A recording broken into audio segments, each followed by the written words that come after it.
gets going, passions flowing, dreams start glowing. You best be ready, heartbeat steady, cause the air gets heavy. The game is here, no time for fear. Can you hear the cheers? Yeah. Under the lights, baby.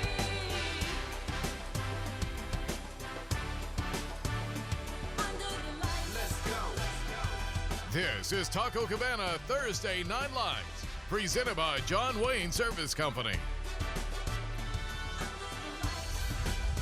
You are looking live at Hero Stadium in San Antonio. Storm clouds on the horizon as it's week 3 of Taco Cabana Thursday Night Lights, presented by John Wayne Service Company. And what a game tonight, Smithson Valley against Madison. Good evening, everybody. I'm Don Harris, along with Madison Maverick Hall of Famer Chuck Mikatinik. And Chuck, I know you're going to be unbiased tonight for your Madison Mavericks, but these are two teams that are both coming off big wins. Coming off big wins and really, I think, made huge strides from week 1 to week 2. But, man, these are two schools that are a glutton for punishment, right? I mean, both of their districts really, really hard, and yet Larry Hill and Blaine Peterson schedule each other the last week before district play. So, yeah, this should be a nice tete-a-tete tonight. The good news is they're going to get an extra day of rest playing on Thursday. And for the Smithson Valley Rangers, they put up 55 points a week ago. One reason why, wide receiver number 5, Greg Eggleston. You know, this is a young man that's been in the program but has battled injuries the last 2 years, but is really finding his stride. 2 games into his senior year, had well over 100 yards receiving last week, also rushed for over 100 yards. This guy played defense last year, but he's going to be their do-it-all kind of guy and their bailout guy all night long. Madison had a big night on the ground last week. Over 4 different guys rushed for over 100 yards. Darian Gill, keep your eye on number 2. Yeah, Darian Gill had a huge game. As you mentioned, Don, they had a lot of other guys that really figured into the equation of having a lot of one-play drives. The interesting thing about Gill was he had a huge game last year against Smithson Valley, and Blaine Peterson, the Madison head coach, said he really felt like this was the game last year that really turned the Mavs program around. All right, it was a beautiful night during pregame, but there are some storm clouds out there. Let's get our Shelter Pro game time weather from Alex Garcia. Alex? Hey, I'm looking at a couple of big thunderstorms just right there behind me. You can see them. One of them's coming right at us here, and that may have a little bit of some lightning in it, so we're a little concerned here over the next 15 to 20 minutes or so. We'll be watching that as it comes through. Otherwise, it looks pretty good. We're looking 91 on the field and a nice little south wind. We'll just be keeping an eye on that storm. All right, joining us this year on TNL, again on the sidelines, is Zach Hedrick. Let's go down to him. Zach? Hey, Don and Chuck. Yeah, just caught up with both coaches here. Past couple minutes, both are looking, as you mentioned off the top, a quality test heading into district play next week. Coach Hill says that this is the 3rd quality test for his squad. Meanwhile, Coach Peterson over on the Madison side is really looking to control the line of scrimmage on both sides of the ball. Look for those keys into the game tonight. All right, thanks a lot, Zach. When we come back, we'll have our keys to the game. Smithson Valley, Madison, old-fashioned rivals on TNL after this.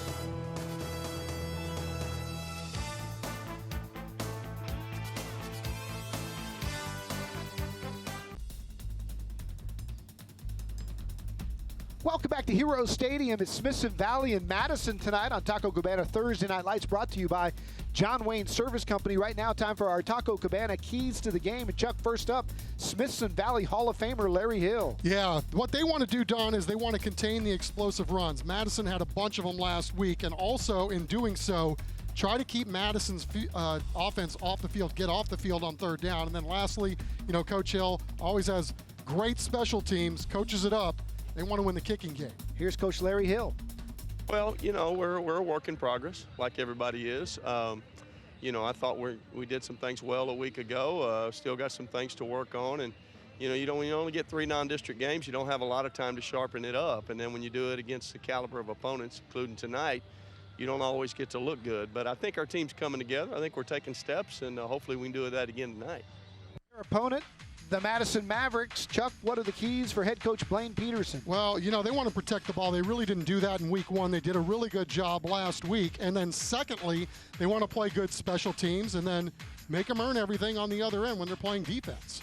Yep, they beat Smithson Valley a year ago, and that propelled them to a district championship. Oh, absolutely. You know, just the the thought of being able to beat Smithson Valley out there at their place is a big deal. And our community bought in on it, but the kids, they just took off. Their ability to handle adversity and start playing with a lot of effort and their confidence in themselves was through the roof, and it paid off for the rest of the season. We are expecting a showdown tonight. Good old-fashioned rivalry game. Two very good teams, two big-time offenses.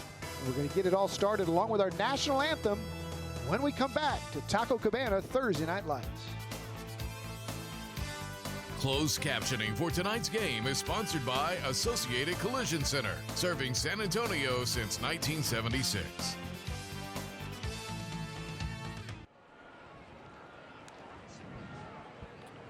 We are live at Heroes Stadium. Welcome back. Taco Cabana Thursday Night Lights. Taking a look at the Madison Mavericks with their golden Maverick in the background, getting ready to take the field here against Smithson Valley tonight. Last tune-up game before district play starts. There's the Smithson Valley Rangers and their classic Penn State look.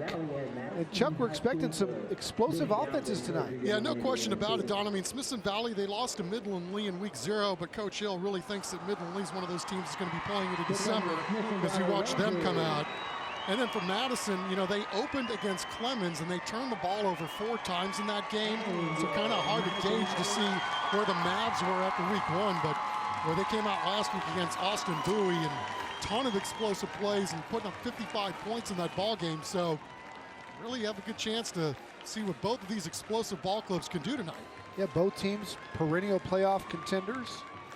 Madison fell last year in the second round to Lake Travis. Smithson Valley, they also lost to Lake Travis in the first round. So both of them have experience with Lake Travis, and they know what kind of points they put up on the board. And we expect a lot of points put up on the board tonight. Yeah, no question. I mean, in Madison last year, you know, they were trying to find themselves. Blaine Peterson, kind of new to the program, trying to build something, and he really felt like that win against Smithson Valley really changed the whole outlook of the entire program. He said, hey, we had to learn how to win again, and that was a step in the right direction, beating a program like Smithson Valley. All right, time to do our national anthem. Let's turn it over to the public address announcer, the legendary Lon Oakley. Escort guard for the Texas flag is Cadet Sergeant Edgardo Castillo. Carrying the Texas flag, Cadet Lieutenant Colonel Sarah Gibb. Watching guard over our national colors is Cadet Staff Sergeant Liam Castillo. The honor of carrying the national standard is Cadet First Sergeant Haiti Fury.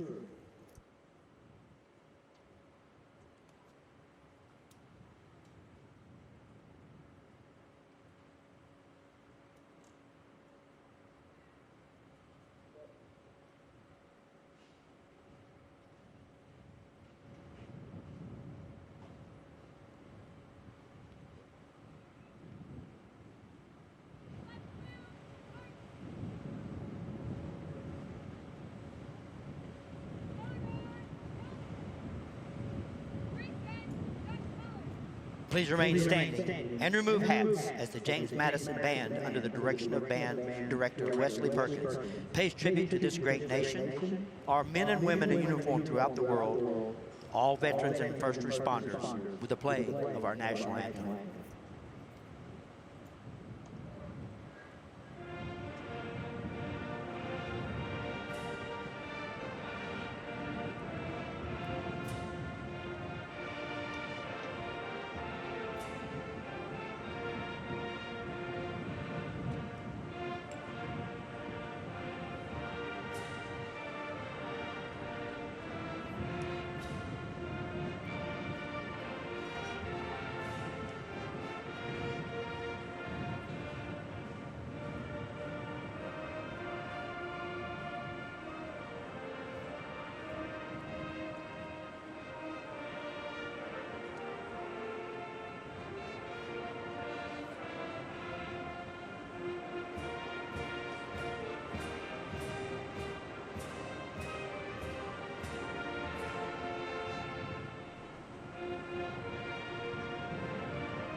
Thanks for watching the Thursday Night Lights pregame show.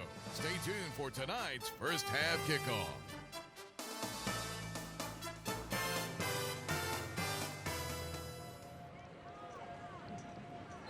Welcome back. A beautiful rainbow in the distance. Off camera, there's a unicorn. And it's time for kickoff. Smithson Valley and Madison. Smithson Valley won the toss. They have deferred to the second half, so Larry Hill's guys will kick it away.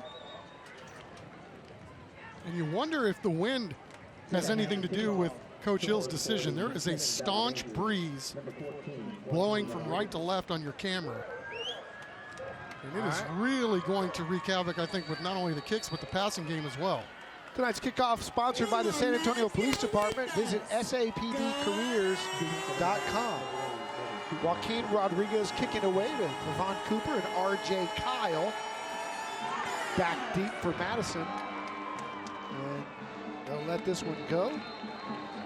And through the end zone, and that's where Madison will have it first. The Mavericks put up some big-time numbers last week. They're led by their quarterback, Michael Garza. He's the captain. And on the season, 14 of 23, completing 60% of his passes. He's also got 121 yards passing, a touchdown, and he ran for 97 as well, and 2 touchdowns on the year. Yeah, he's a receiver the last 2 years, but backup quarterback as well, but getting the chance in his senior season to line up under center. He's got triplets to the right, including Cooper on the outside. He looks over the middle, and he is met by a Smithson Valley defense that is swarming right from the get-go. Trey Bailey-Witcher, second-team All-District player a year ago, right there to make the stop. A really good job by the edge rushers holding the pocket there, and then pressure from everywhere. See if this Mavs line can hold up against the staunch D-line of the Smithson Valley guys. 2nd and 16.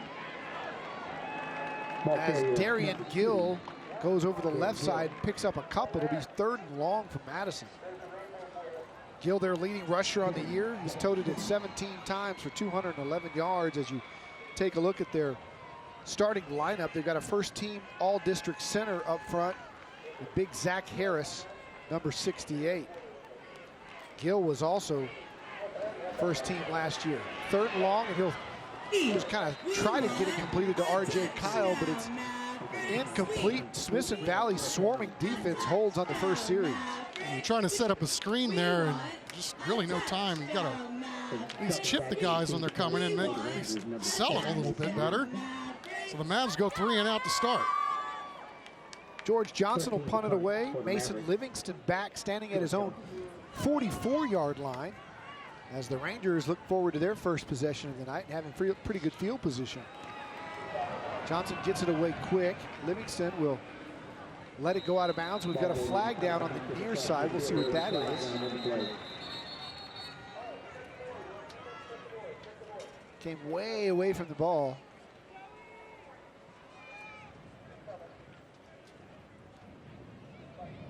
Blue, orange, blue, orange, go Mavs.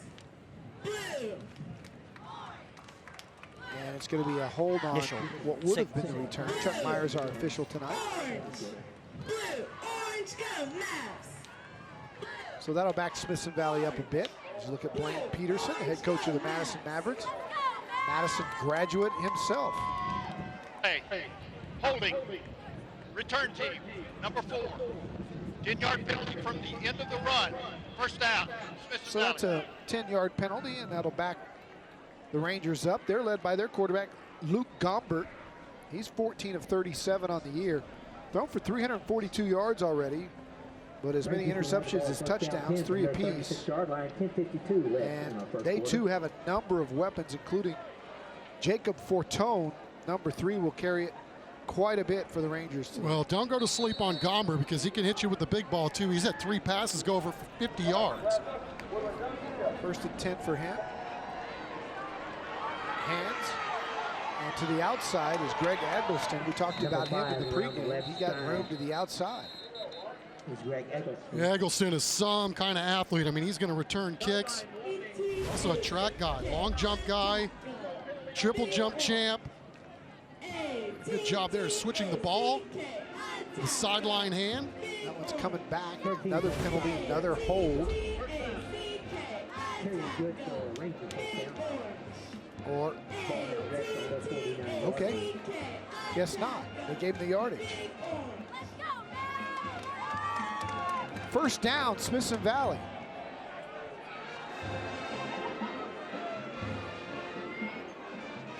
Right near midfield, Gomber gets the snap, turns, hands to Fortone. Tries to get outside, he's tripped up. That was Gabe Hoskins on the carry. Number 40 on the stop. Set up about second down and 7. Take a look at that Smithson Valley offense. Big Nathan Mitsugimba up front. Of course, as Chuck mentioned, they're led by Eggleston as their most explosive player. Eric Tietzman also very heavily involved in this offense. Good job closing on the last play by Volter. Coming up and stopping that for a pretty short game. Second and 7 for Gombert. Right up the gut for big yardage and breaking free. All the way down to the 25-yard line is Jacob Fortone.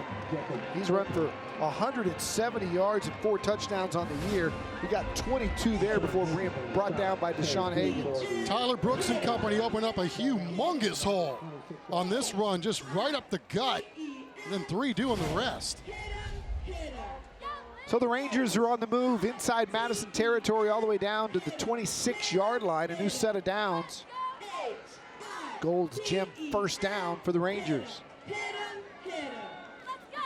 Gombert hands to Eggleston. Trying to get wide, does, gets the first down and picks up more all the way down inside the red zone down to the 10-yard line, the U.S. Army red zone that is, before George Johnson makes the tackle. Outstanding job by Smithson Valley in the blocking that they get out here. Not only from the offensive lineman, but Fortone doing a really nice job, and then Eggleston just kind of waiting for that to develop, picked up about 5 or 6 more. And we'll take a timeout. Madison took it to set their defense. We'll take it with them. It's 0-0, but the Rangers are on the move. First quarter action. Hallmark University, Taco Cabana, Thursday Night Lights.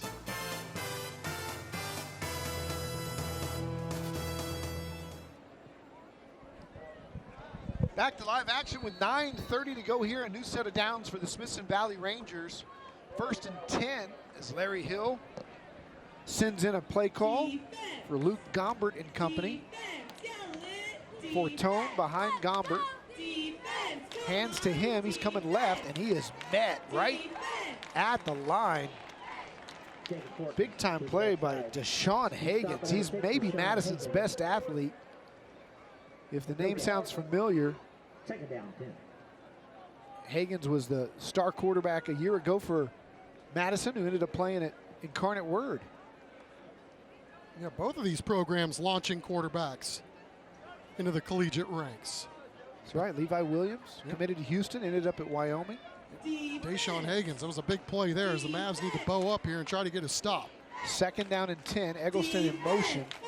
They send Fortone to the right side, but again, Madison's defensive line meets it head on.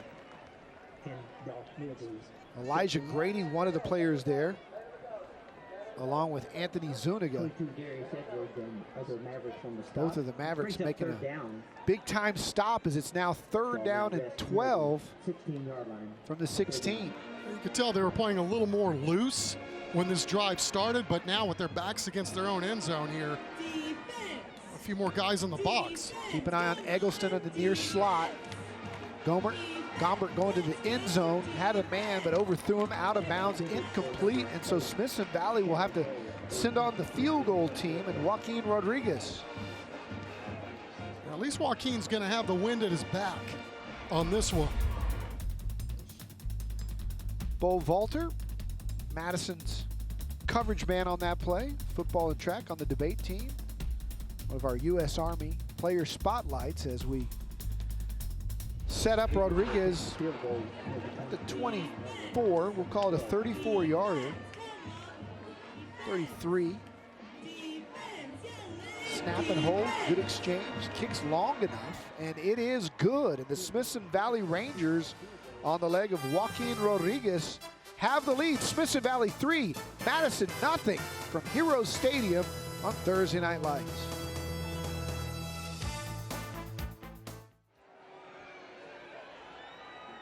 Welcome back to Heroes Stadium. The weather staying away for the time being, knock on wood. Smithson Valley leads it 3-0 here with 8:08 left to go in the first quarter. Deshaun Higgins and Devon Cooper back to receive the kick. I was just going to say, it was a really nice opening drive for Smithson Valley. Took advantage of the great field position, went down and got themselves 3 points to start the ball game. And a nice stop by Madison, kind of hold and bend but don't break there, giving up only 3. Good use of the timeout by Blaine Peterson. This one's going to be taken by Higgins, and he's going to run a reverse in the end zone. And Madison's bringing it out, and that was not a good call because they only get to the 8-yard line as we go down to Zach Hedrick. Hey, Don, thanks very much. I'm joined with Jessica Garcia from our title sponsor, Taco Cabana. And Jessica is joining us for the first time tonight, her first TNL game, her first live interview. So a lot of fun, but it's all good because Jessica, tell us your favorite movie.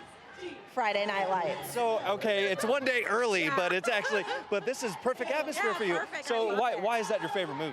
I mean, I love football, and especially high school. I feel it's so pure. You know, these kids, they're playing because they love to play, and that's why I love high school football. So, yeah. So we'll get down to business too real quick. So tell us some new things coming out for Taco Cabana. Tell us a little bit about that. Yeah, so this week we launched our Beyond Meat. So if we have any vegan, vegetarian option at Taco Cabana, it's actually really good.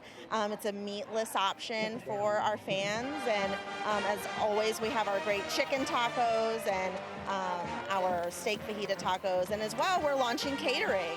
So and I know Mike last week was telling us about the website. You can order on there and everything like that. So what's coming in with catering options? So with catering, it's just going to be a great way if you want to feed a tailgate party before a football game or maybe a graduation party or school party.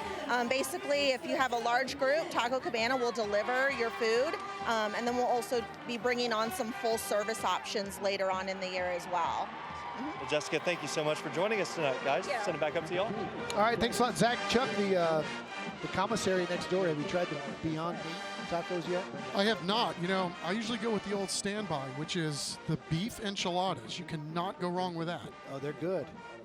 But now you can get them with beefless beef.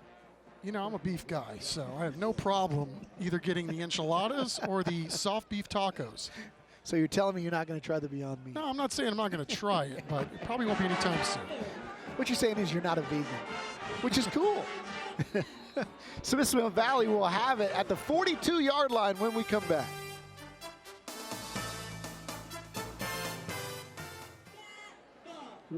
Welcome back. Time for our I Dream SA band cam. Both bands having a good time here tonight. Smithson Valley with a 3-0 lead as we got 6:38 to go here in the first quarter. Luke Gombert and company getting the play in. Had a very successful last drive. And they'll start in Madison territory again. Rolling to his right is Gombert. He wants to go deep and does, and almost completes it. Eggleston right through his hand. Good coverage on the play. It was Antoine Perkins in coverage, and he was there to break it up. Again, we're getting a chance to see how big and strong this Smithson Valley offensive line is. I mean, that was a nice, clean pocket for the quarterback to go out there and do what he needs to do. Some big fellas Larry's got on his squad this year. Yeah, Nathan Mitsugimba's only a junior. Taylor Brooks, Ryan Benka, and Donnie Bell, the senior. Second down and 10 near midfield. This is Fortone on the carry. He's got a hole, and he runs right over a linebacker, Higgins, right at the 35-yard line, a pickup of about 7 or 8.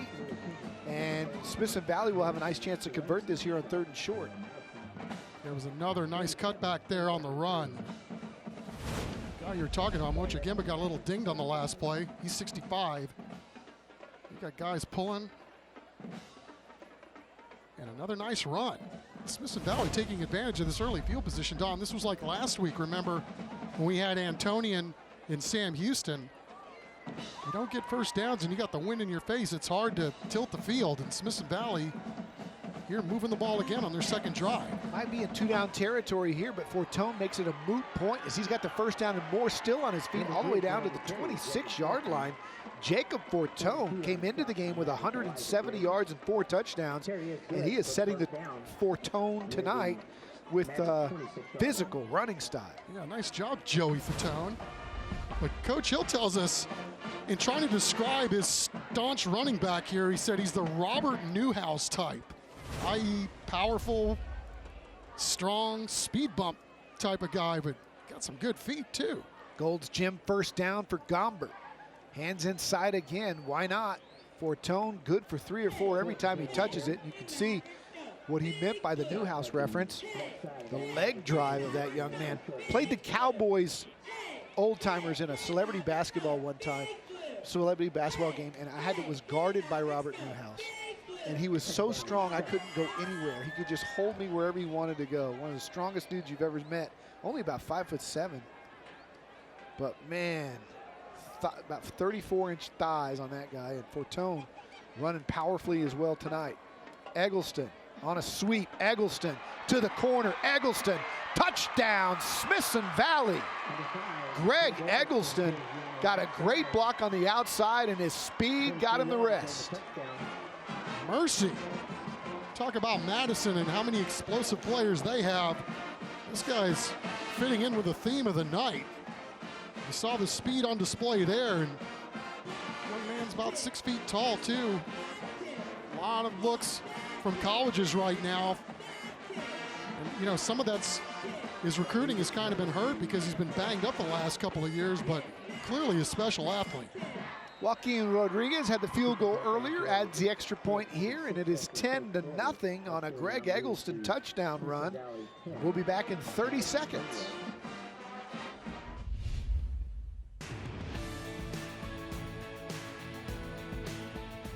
Airport parking has never been this easy. Whether you use one of our 2 economy lots with free shuttle service, our long-term or short-term parking garage, or if you're a member of our guaranteed parking program, airport parking has never been this easy. Take advantage of our Park Assist app and know the availability of parking spaces before you leave home. Fly easier, fly San Antonio.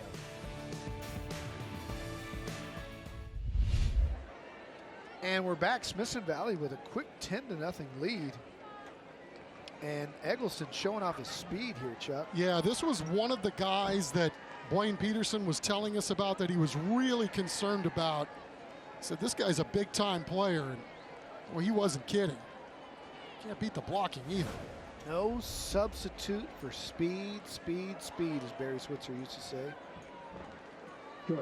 No substitute for it whatsoever, and he just exploded into a gear that nobody else had there as he was moving towards the left-hand to the right-hand side. Well, Smithson Valley doing a really nice job. Obviously, 2 drives and 10 points. Taking advantage of the short field, so now the Madison offense has got to get something going here. And at least, if nothing else, get it to the end of the quarter so you can flip the field with this breeze going right in the face. Rodriguez kick is going to be out of bounds, and we'll go down to the sidelines and Zach Hedley. Don, I'm here with Mr. Don Rackler, the founder of the John Wayne Service Company. And Don, pretty good week of football last week. I know I went out to the Judson game, and that's where our player of the week, is that right, came from last week. Mr. Judson, tell us about that young man. Well, he had a great game. Of course, he's a quarterback over there at Judson. I'm told he had 3 touchdowns, 300 yards offensive.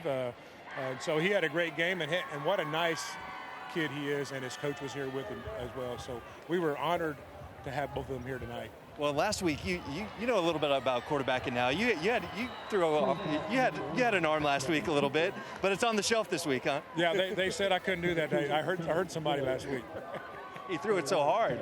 So tonight, Don, too, we're going to have another player of the game. Where do people need to go in order for them to make their voice heard on tonight's game? Okay, tonight, go to johnwayne.com. All the players will be there of tonight's game, and actually for the rest of the week. All the other games throughout the week. You go to johnwayne.com. All the games are there. All the players are there. Pick who you think will be the player of the game, and win a John Wayne Player of the Game hat. Just like that one you got on right there. And then wait till Sunday night when Don Harris announced the 3 players of the week. Go back and vote for your player of the week. By voting either way, you're registered in the John Wayne Home Makeover for $10,000 just by playing the game. So that's for voting for player of the game and also player of the week, right? Either way, just long as you register one time, you're in. And at the end of the season, we're going to give away a $10,000 John Wayne Home Makeover. Now, some folks might be wondering, too, how many times do I get to vote and get registered for that makeover? Okay, for every player of the game and every player of the week, it's a 1 vote time, but you can play every week. And once you're registered for the John Wayne Homemaker one time, you're in for the rest of the season. Got 10 weeks of football, so that's 10 chances to win. So, absolutely. Don, thanks so much for the time. Appreciate it. Good seeing you. Guys, back up to you guys. All right, thanks a lot, Zach.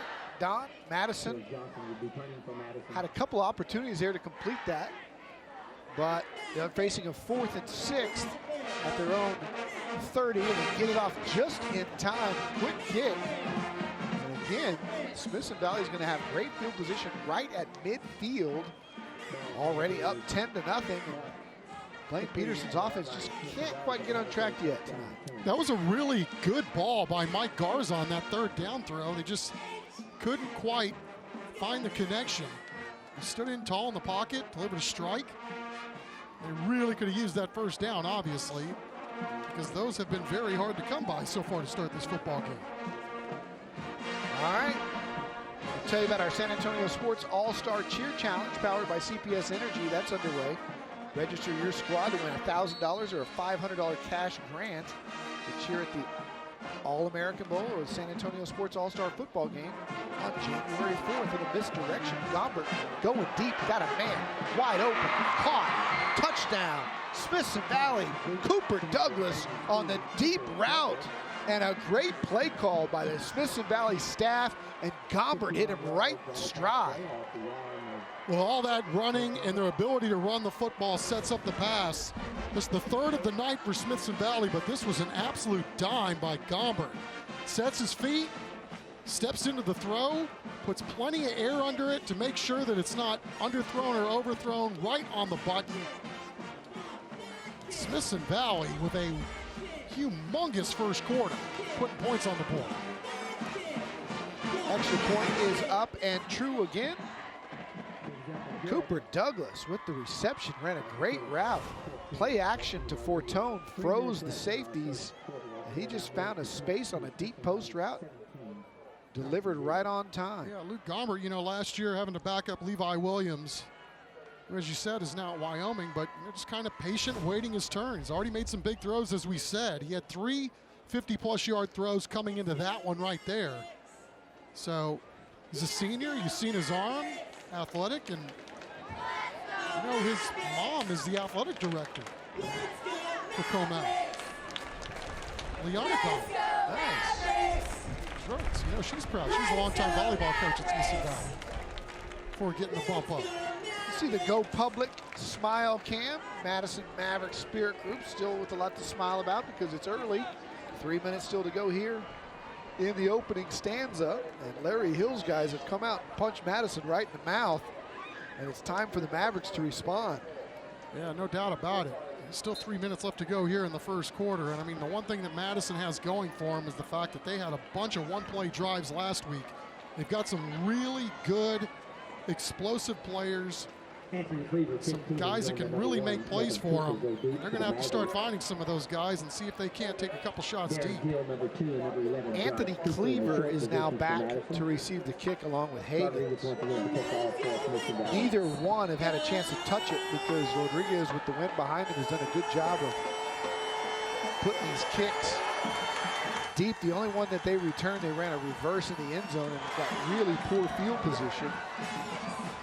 They'll let that one bounce in the end zone and through the back.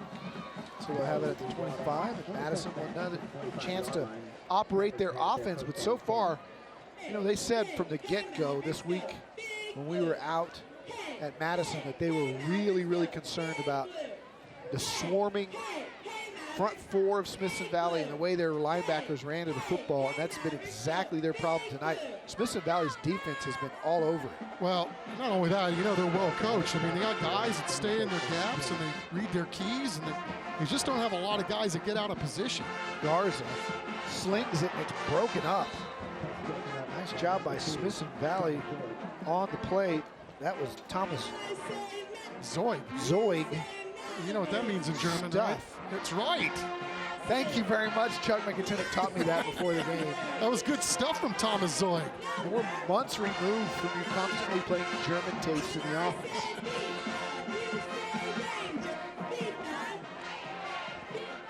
Garza with a handoff up the middle. But props to you, man. I remember you Rosetta Stoned that, and you were speaking pretty good German.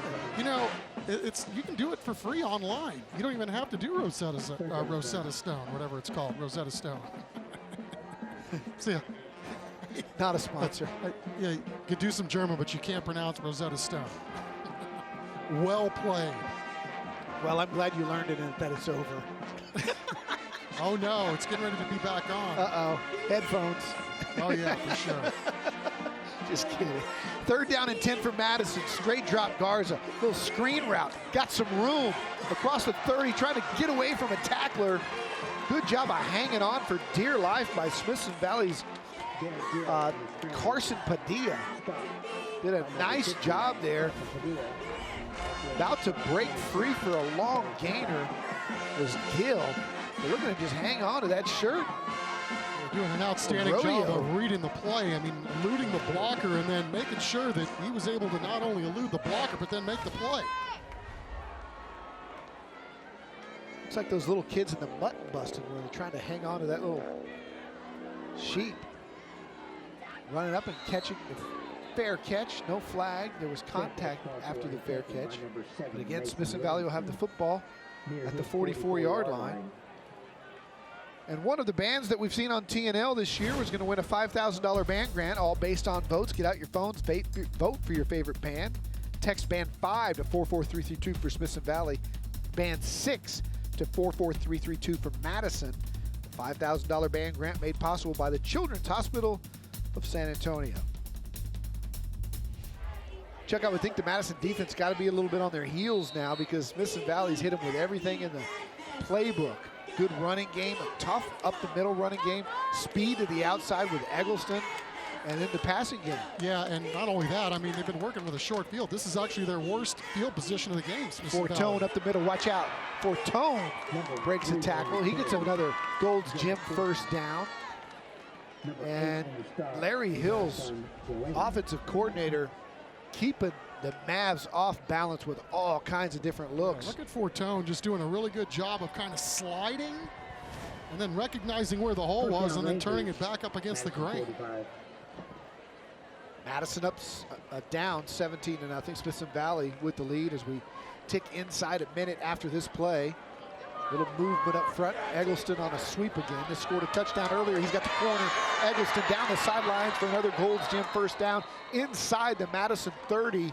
And Antoine Perkins made the tackle, Chuck, but not after another big game. And Smithson Valley's offense has everything cooking right now. Yeah, I mean, and that was a play right there where Madison had a couple of guys holding the edge, but you got to try to make him cut it back inside. And if that guy gets the edge, you know where it's going. It's going upfield. Just really impressed with his burst. First 10 or 15 yards, really fast. Now they've got him singled up. One-on-one coverage at the bottom of your screen. Watch out for Gombert there. Hands inside to Fortone, runs hard again. Another tough contact with Higgins as they bring him down at about the 27. Short of a first down, it'll be 3rd and short. Ryan Benka, 63, and I mean, these guys, they're just moving bodies. Look at this. Don, there's a really good chance you're going to get 5 or 6 on that ball. Yeah, we may have an offensive lineman as our player of the game tonight. 2nd down and 5. Gombert looks to the sideline. Again, they've got the fastest guy in the field singled up, bottom of your screen. They fire it out to Eggleston. He's got it. He runs over a defender inside the Army red zone, right at the 19. Demetrion Delane on the tackle. Yeah, just a little screen, basically another running play, except you're throwing it. And that's going to be the end of the quarter. That'll take us to zeros. It's been all Smithson Valley Rangers in quarter number 1 here at Heroes Stadium. A rivalry game, but right now it's a shutout, and Smithson Valley looking to add more when we come back with second quarter action.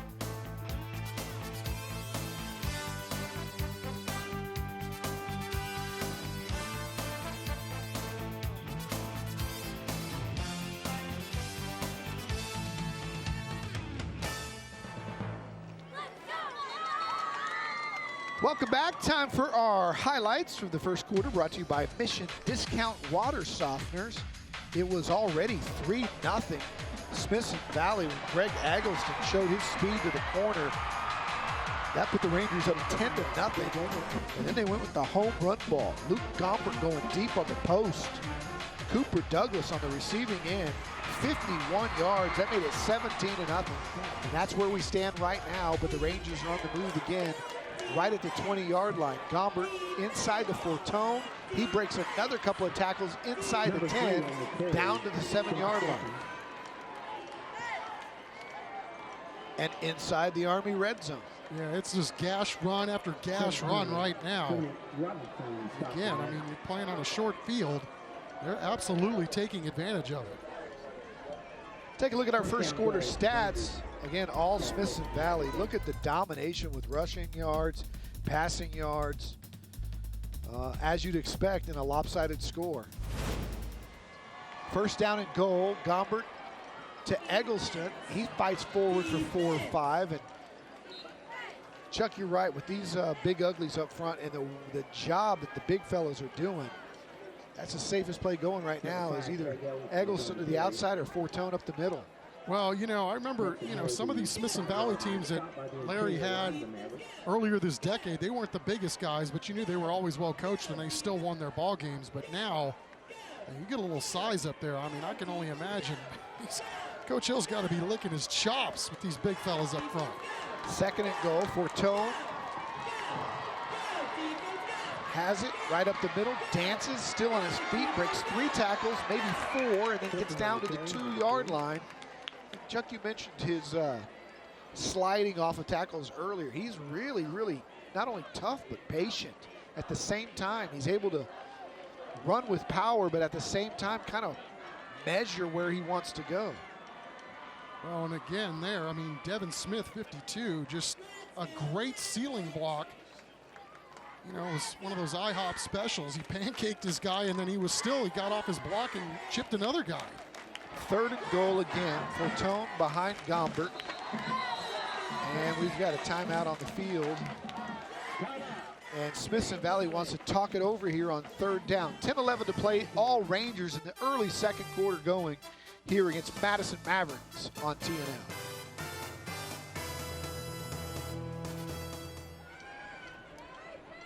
Welcome back. Time for our I Dream SA band cam as you're taking a look at the Smithson Valley Ranger band. We'll hear from both bands at halftime, as we always do here on TNL.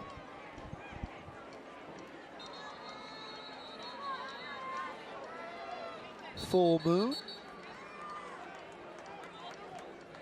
Great work by our camera guys. Looks like the storm has, knock on wood, passed. Back to play, third down 2 for the Rangers. And we resume with a third down and 2. Rest execute. Gombert taking the snap with Fortone behind him and Eggleston in the slot. Madison brings the house off the edge, and Hagens may have been the first one there to grab his foot. Got some help. Hagens came blasting in from the right edge. Darius Edwards and Anthony Zuniga off there, also there, but look at the blitz. Bottom of your screen, Hagens gets in there and dives and trips up the right foot before Fortone could get going. Smithson Valley's going to go for it. Yeah, Ian Gill really doing a good job there, kind of blowing up the whole center of the line. Fourth and goal. And Smithson Valley is going to take another timeout, and we'll be back in 30 seconds.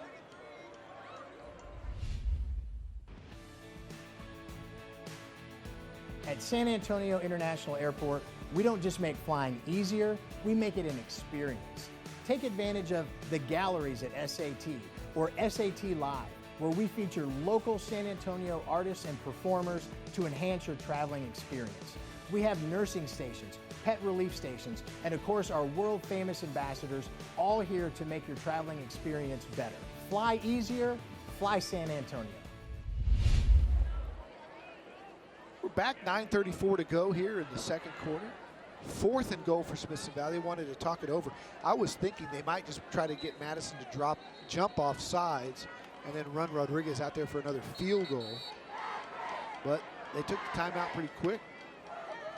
You pretty much have to be ready for everything if you're the Mavericks.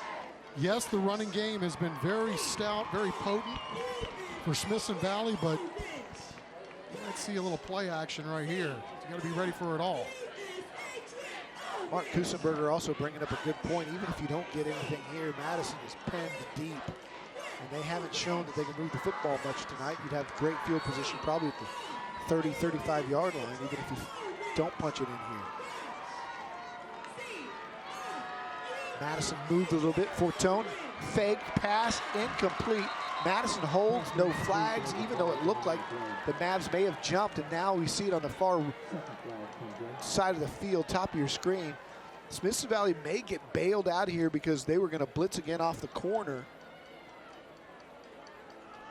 And it looked like they did cross the line. Blaine Peterson's not going to be happy about that. They were off the field.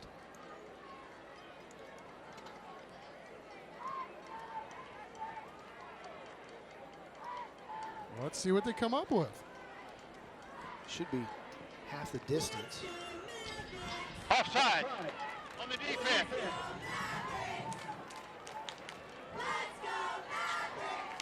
Top of your screen. One-foot penalty, movement, right? Yeah. You got 1 foot over the line of scrimmage and cost you a foot. More importantly, it's giving Smithson Valley another crack at this. Sportsmanlike.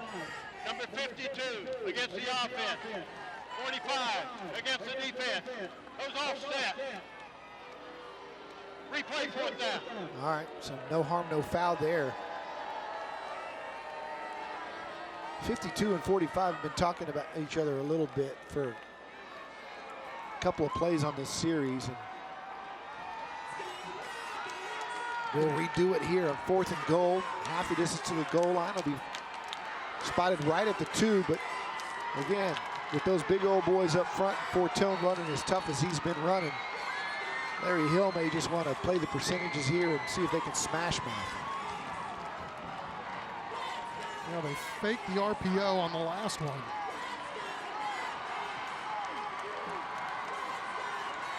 Gombert making the call. Eggleston, jet sweep. Madison got there but couldn't tackle him, and Greg Eggleston gets in for another Smithson Valley touchdown. Good call by the Rangers on the jet sweep. Madison read it perfectly, just missed a tackle. Yeah, what you said. I mean, they had everything. First of all, great job by Gompert just finding the ears. Snap one a little sideways, but once he was able to get it to 5, it's the player making a play. Greg Eggleston's second touchdown of the game. Madison trying to take a 24-0 lead here in the second quarter. Rodriguez on for the extra point. It is true, and it is all Smithson Valley Rangers here in the second quarter. 24-0 here on Taco Cabana Thursday Night Lights.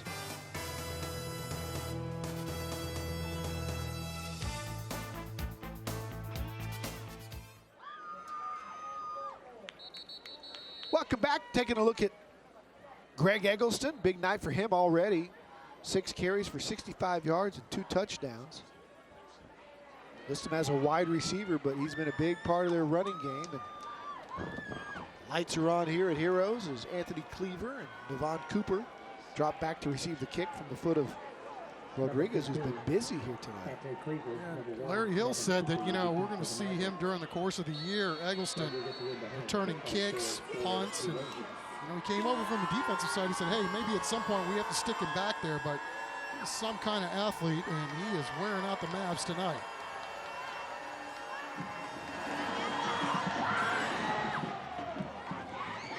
This one, Torrey Cooper taken by the up man. And we'll go down to the sidelines and Zach Hedrick. Hey, thanks, Don, very much. Joined by two very special guests, Mr. Russ Bookbinder, President and CEO of San Antonio Sport, on my left, and over here on my right is Mr. Sam McCrary with Methodist Sports Medicine. And Russ, I'm going to start with you real quick.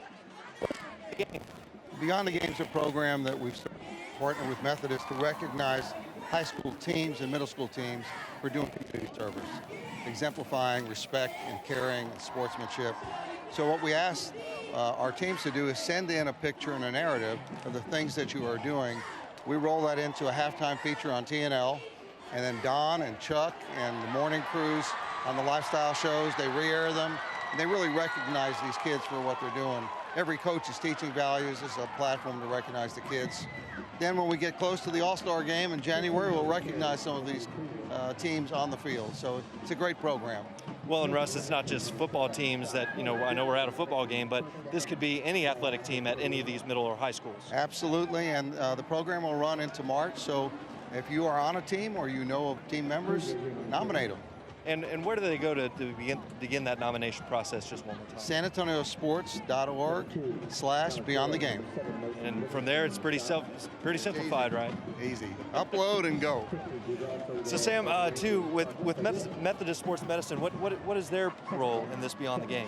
Well, our role is definitely helping spread the word about the Beyond the Game program for San Antonio sports. So we have the largest sports medicine program in the region, and we utilize all those athletic trainers and all that contact within the community to really encourage the students to find their way to give back to their community in a way that truly impacts it. And with Beyond the Game shining the light on those kids serving others, that's really what we're trying to inspire everybody to do. Following our mission to serve humanity, to honor God, and really taking our team of athletic trainers and individuals out, as far south as Dilley, north of Johnson City, and everywhere around San Antonio to really make that impact and help spread the word. Big, huge area. And Sam, when people think service project, it's not this big, huge thing. It could be something simple. Absolutely, something simple. And as Russ said, teams, the student athletic trainers, as we tell them when we're spreading the word, it's anybody on a team doing something that impacts our community. Sam, thanks so much for the time. Russ, you as well. Thank you so much. Zach. Appreciate Thanks, it, guys. Don. Thanks, Chuck. And back to you guys. All right, Russ, thanks. Great program. Russ's father-in-law, of course, the legendary Baylor coach Grant Taft, started Beyond the Game. It's a national program. Stan Lang over at Northside was the first to bring it to San Antonio, and now teams and programs at middle schools and high schools all over our city, we see them every week. Just great things, helping people down affected by hurricanes, to doing things at their own communities, to reading to kids in elementary schools. Really, really proud of San Antonio sports and what they're doing in the Beyond the Game program. Yeah, really, it's across the board, right? You got kids that are going to nursing homes and to places where they deliver chemo to cancer patients and delivering things like socks for cold feet. It's really, really cool that these schools and these kids and these coaching staffs and these teachers are so engaged with the program and really have bought in, and I know that they do it with a smile on their face, and that's the biggest reason why they do it, not to get any credit. Yeah, we've seen some pretty emotional things happen in some of these schools, and teams letting the special needs program kids run out onto the field through the breakthroughs and having proms and all kinds of stuff at the school. It's really cool. Oh, what a play by the Madison Maverick defensive front. Gabe Hoskins was drilled by Noah Dudley, and that's a nominee for our Deshaun Hagens, rather. And that might be a nominee for our hit of the game. Yeah, let's see. Just doing a good job of filling the hole, but you're right. There's a two-tier deal there. Dudley and Hagens. A slobber knocker, Chuck. Yeah, it was. Second down and 10 for Smithson Valley. Madison had a fairly productive drive on that last series when we were talking to Russ Bookbinder. Gombert wants to go over the middle, does, and completes it. Great catch. hanging on to the football was Chandler Cole, and that was not an easy grab. No, it really wasn't. Like he had to adjust his body in order to haul that in. Obviously in traffic. Had some heat on it too. This Smithson Valley offense is really, really having its way. I mean, just making all kinds of plays. A lot of different players in on the action as well. 3rd and 1 here for the Rangers. Ball's on the 33. Gombert getting the change of the play call. He's got Douglas, who has a touchdown on the left side. Hands instead straight ahead to Gabe Hoskins. He's got the first down, a Gold's Gym first down, and more. So Hoskins, the junior, getting some of these carries, and well, he looks impressive too. I mean, there didn't really look like there was a whole lot of room there to run the football, but he was able to turn that up and move the sticks. New set of downs for Smithson Valley as they split out Eric Tietzman to the right side.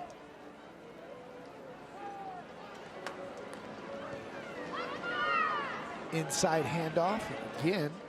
It's Hoskins giving Fortone a breather on this series. 22 on the stop for the Mavericks. And he gets about a yard and a half.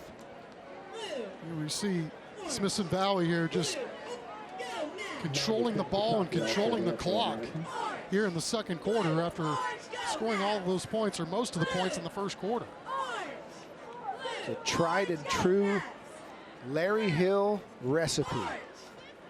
Mix it up, take control, and then grind it out. Yeah, I mean, there are very few coaches in the area that really do a better job of evaluating his talent, his own talent, and then deciding what to do with that talent. Hoskins trying to get to the corner, and he was wrangled down there by number 7, Antoine Perkins. Made a good tackle because it looked like he was going to get all the way to the edge. Dangerously close to a horse collar, but no autopsy, no foul, as they say. By the sleeve. Another 2 inches higher and to the left, and it would have been a horse collar. Yeah, Perkins was a backup last year, but senior getting a chance for some playing time as a senior and making the most of it right there on that play. Madison's defense trying to get off the field here. 3rd down and 9 for Gombert. Takes a straight drop, wants to go deep and fires away. Got Eggleston. Caught. Eggleston inside the 10. Greg Eggleston having a huge night on TNL. And what do you do with that kind of protection? You make them pay. Gombert doing a great job. Looked like he was going to go left with the pass, set his feet after he went back right, and then delivered another strike. Just a matter of putting your best athlete out wide and sending him on a fly route. 53 yards, and Smithson Valley fans have a lot to smile about here on our Go Public Smile Cam. Inside the U.S. Army red zone, another Gold's Gym first down for Gombert as the Rangers are looking to put more points on the board, but they had a flag and some movement on the left side of their offensive line. Offense, number 65. They're eager to 5-yard penalty. Execute. Still 3rd down. Dominate is what they've been doing here in the first half. Devin Smith had a whale of a game up there. He just looked at his buddies and said, yeah, that one was on me. And I don't think he got any resistance from his teammates. I wouldn't mess with him. No. Saw him earlier. Looked like Madison was talking a little smack, and he was just looking at him like, almost laughing. Like, come on, man. He's playing the snaps. Gombert's making the most of these throws. Fortone. Again, seeing the hole, picking up a few, and being pushed back. Higgins has the football and is trying to claim that he took it away while he was still on his feet. Not going to give it to him. That's worth an interesting look. Did Higgins take it from him while he was still upright? There was a rugby scrum down there, so let's take a look. 2 things to consider is forward progress being stopped, which it doesn't appear to be, and then ball's out. Interesting. Not going to get the call, though. 6 doing a really good job ball hawking. I mean, there you go. I mean, the player's wrapped up, so you may as well go to work on that football. That'll serve them well, if not for that play going forward for sure. They're not taking the time out to look at it replay. There is no instant replay in high school football.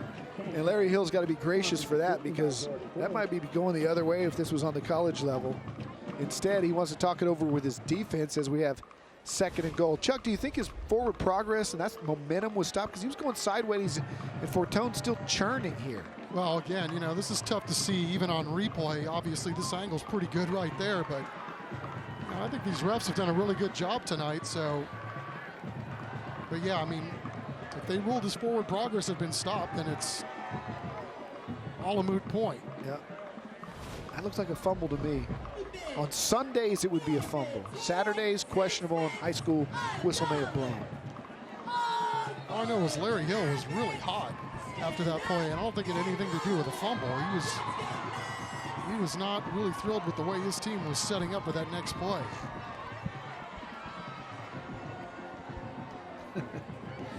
Mark Kusenberger pointing out that there will be replay in the state championship games played at Jerry World.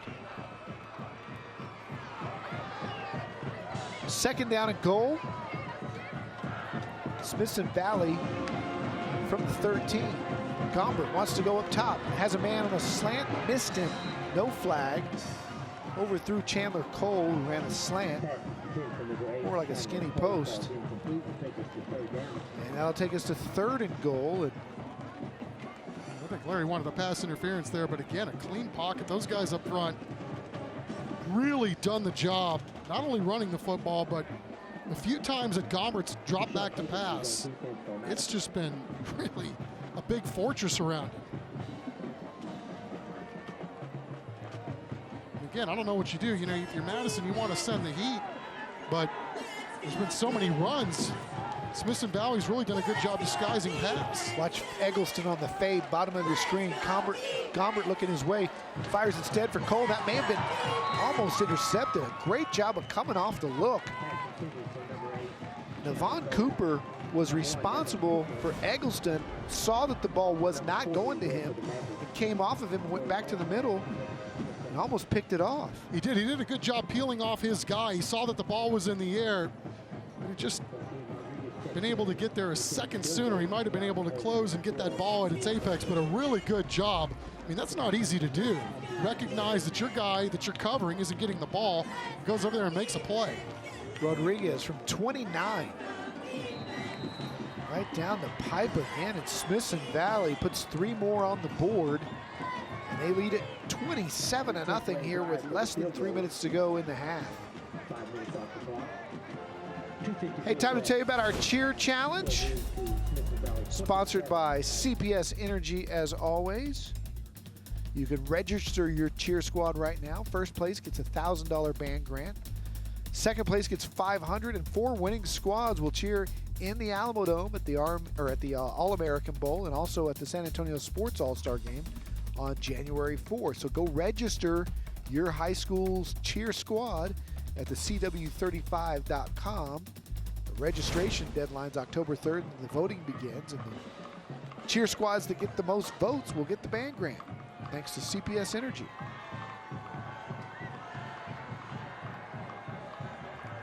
So Madison will get it back, under 3 minutes to go.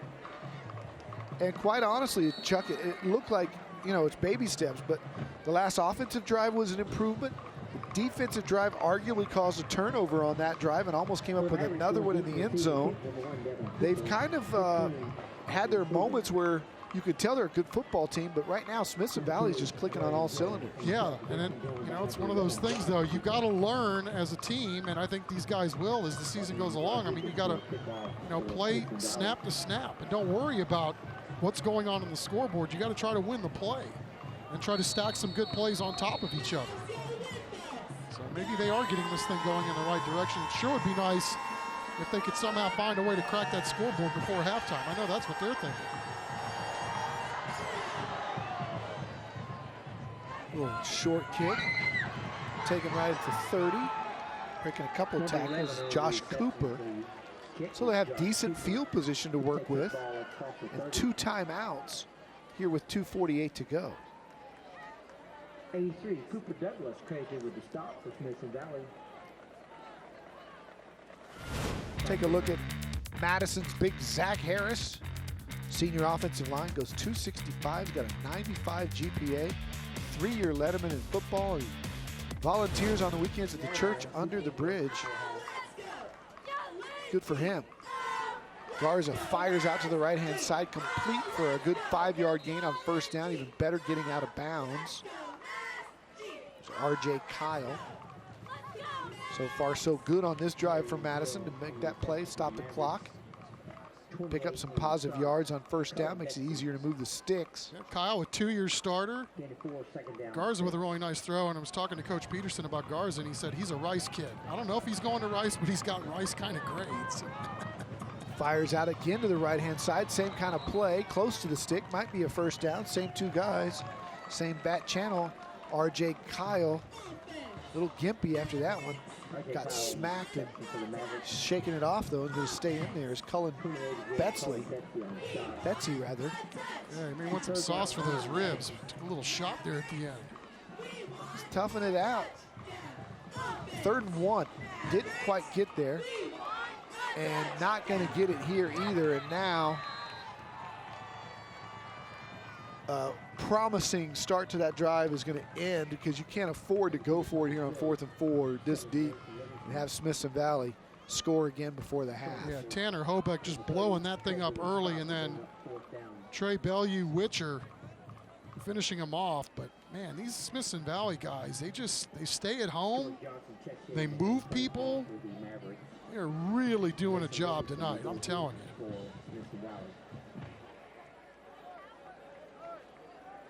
George Johnson on to punt it away.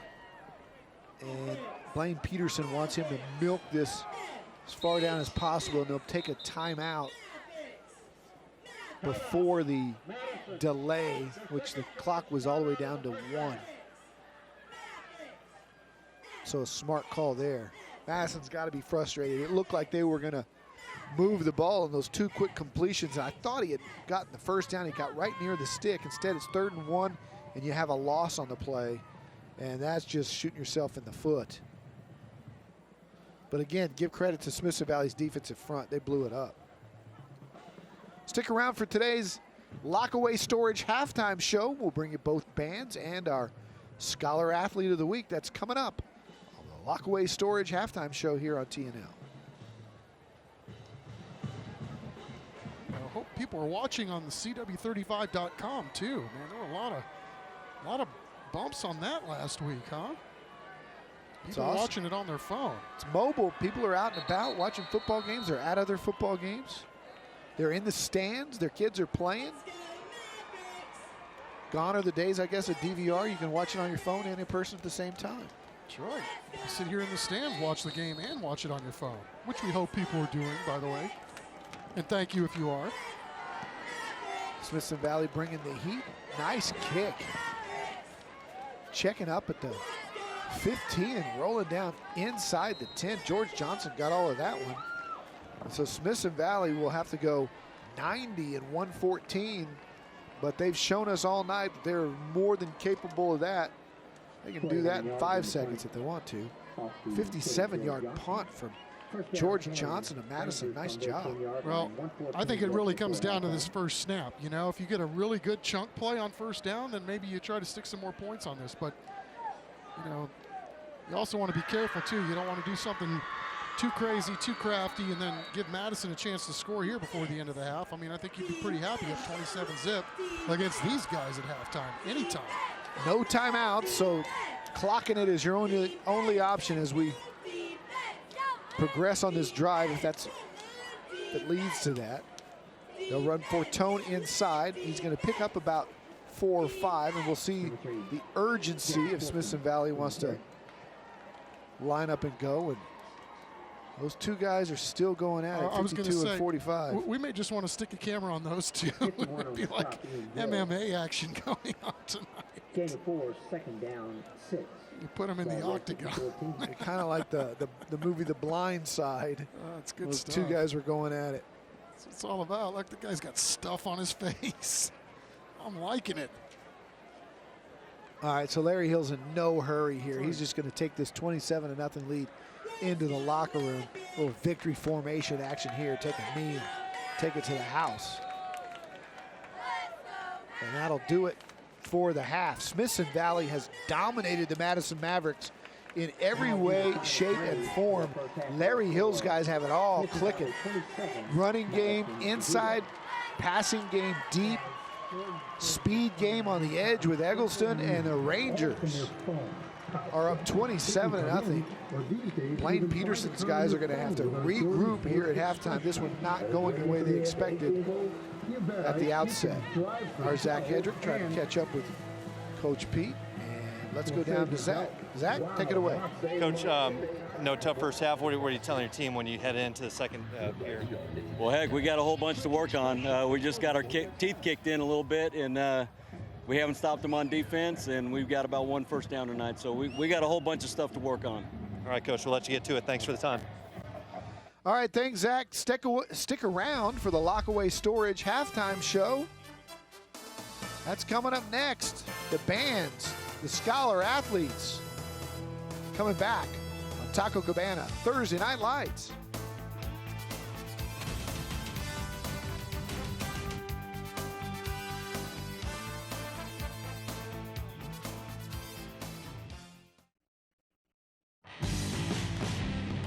Welcome to the Lockaway Storage halftime show. 27-0, Rangers lead at halftime. I'm joined now by Sergeant First Class Josh Lewis with the U.S. Army. Josh, thanks so much for joining us. And Josh, tell us first, where are you from and how long you've been here in San Antonio? From Milan, Missouri. I've been here for about 4 years. I started out with Army North, and now I'm an Army recruiter in the local area. So Milan, Missouri, give us an idea. How big of a town is that in Missouri? It's approximately about 2,000 people, real small town. So, and former outside linebacker as well, a defensive guy, fitting because you're in the Army, but tell us, when did you know you were going to be an outside linebacker?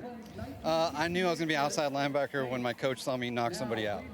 There you go. That's how it happens. right then and there. You're ready to go. I was going to be all defense from there on. So, Josh, you're out here, too, looking for the next wave of the Army generation. What is it that you look for when you're out here at a football game like this? So when we're out here at team events, like that's what the Army's about. We're team cohesion and bringing it together. We can't win by ourselves. We win together. And that's what it's about. And, Josh, we've covered extensively that you guys are out here at every TNL game, but if they can't make it out tonight or want more information, how do they get that? So if you want to text Thursday Night Lights, so TNL to go Army. That's how you get a hold of us. Gotcha. Josh, thanks so much for the time. Appreciate it. Thanks for and we had a little bit of fun too. The color guard was out here earlier at the kickoff, but we haven't seen too many ROTC groups. So when Smithson Valley went up 27-0, we decided to take it upon ourselves to do some push-ups here. And you were rocking it, man. No, you had perfect form. Good job, man. No. These guys are the pros over here. I mean, if you see him, he's on the far left edge of your screen, I think, the way it is. But, yeah, you're cranking them out, man. So, Josh, thanks so much for the time. Appreciate it. But, guys, back up to you. All right, thanks a lot, Zach.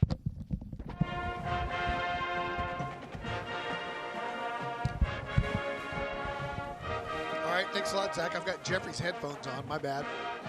The Smithson Valley Band is made up of 290 students. This is the Ranger Band under the direction of Matt Baining. The assistant band directors are Michael Childress, Sam Woodfield, and Jeff Yates. The drum majors are Maya McBarer, Riley McCullough, Lindsay Pattison, and Gabby Wilson. 2019-2020. They're going to be in the Capital City Marching Contest in Austin on September 28th. Vice President. And don't forget, once again, we've teamed up with the Children's Hospital of San Antonio to award a $5,000 band grant to one of the bands that appears on TNL. Remember, it's all based on your votes. So get out your phones and vote. You ready? Here you go. If you like Smithson Valley's band, text band 5 to 44332. And for complete texting guidelines, visit CW35.com. We want to thank the Children's Hospital of San Antonio for once again making the $5,000 band grant possible. Smithson Valley always does a great job. Big numbers, not only in their football program, but also in their band numbers, and they always put on a great show.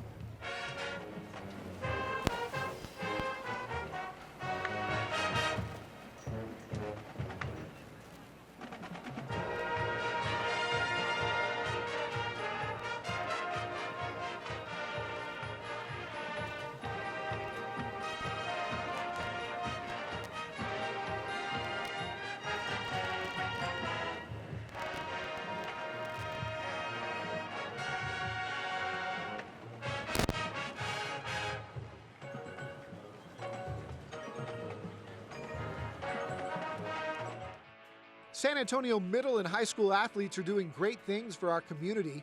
San Antonio Sports and Methodist Healthcare are shining the light on teams that model key values through their actions.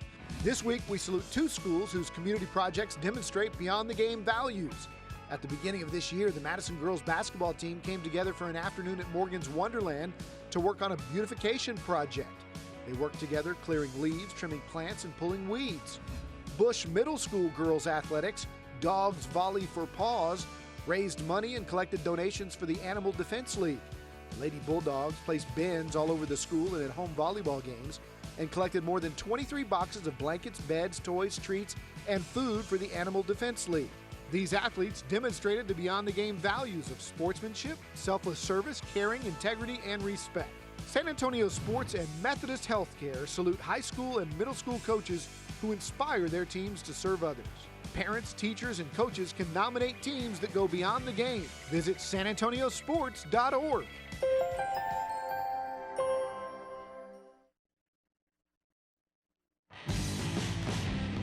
You're watching the Lockaway Storage Halftime Show.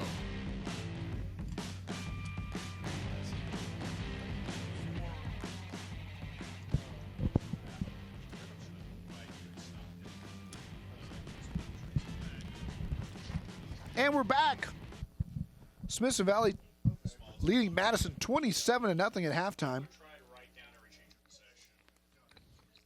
Now it is time for our Scholar Athlete of the Week. Here's Zach Hedrick. I'm Devin Smith, and I go to Smithson Valley High School.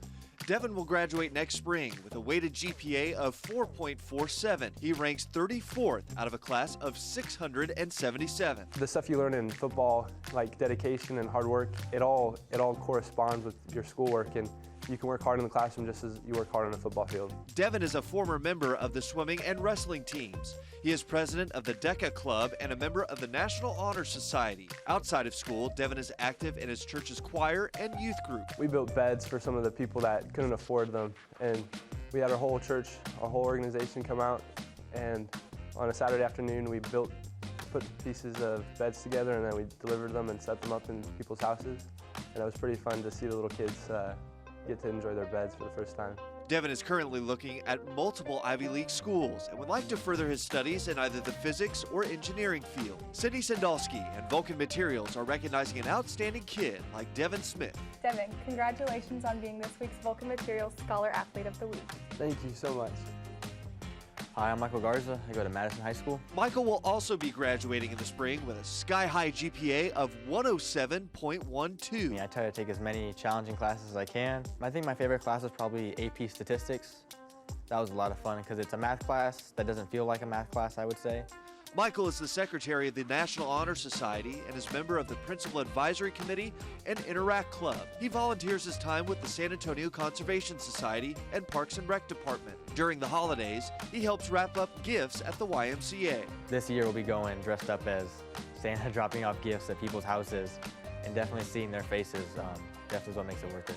Michael hopes to study bioengineering in college. I'm looking at the University of Texas, Northwestern, Rice University. Cindy Sandalski and Vulcan Materials are recognizing an outstanding kid like Michael Garza. Michael, congratulations on being Vulcan Materials Scholar Athlete of the Week. Thank you.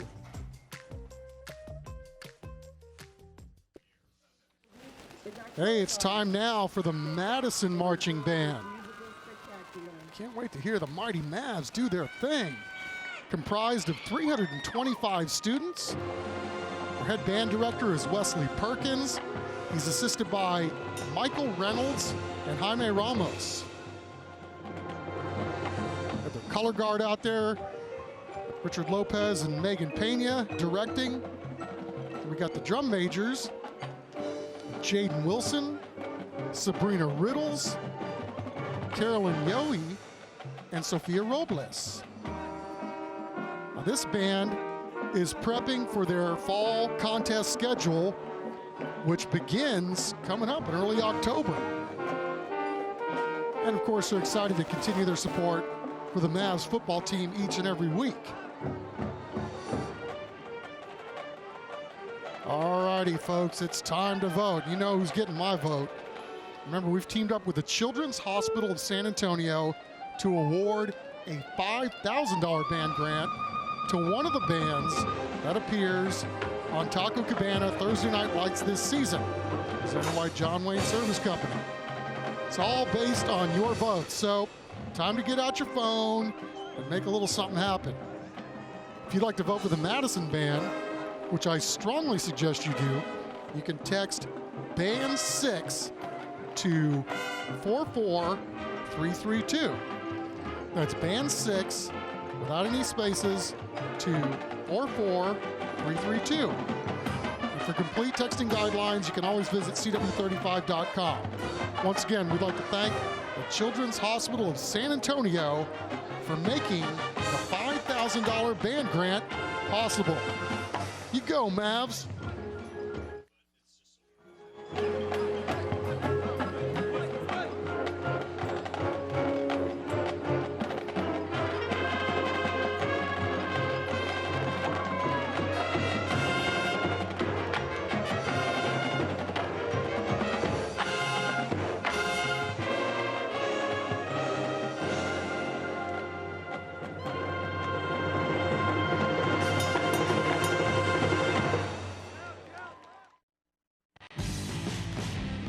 You're watching the Lockaway Storage Halftime Show.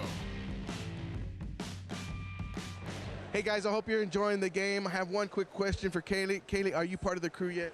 I am not part of the crew yet. What is taking you so long? All you need to do is text crew to 44332 and you get a chance to go ahead and get inside information on our station.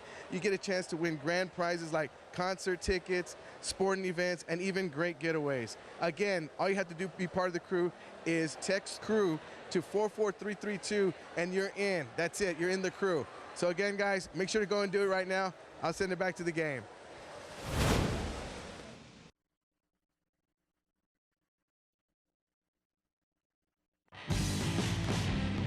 You're watching the Lockaway Storage Halftime Show. Welcome back. It is time for the first half highlights brought to you by Mission Discount Water Softeners. Smithson Valley up 27-0, and here's how it got going. It was already 3-0 when they ran Greg Edelston on a jet sweep. That makes it 10-0. It was a steady dose of Eggleston and Luke Gombert going to the air. Great play call here, a little play action.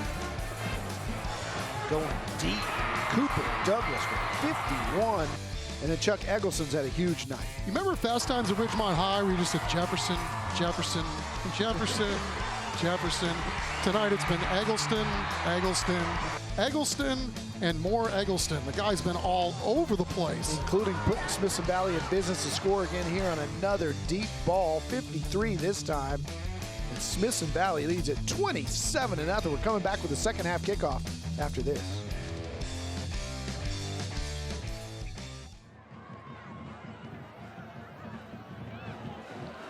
Welcome back. It's time for the start of the third quarter. Enrique Ibarra-Cortez. It's the second half kickoff underway.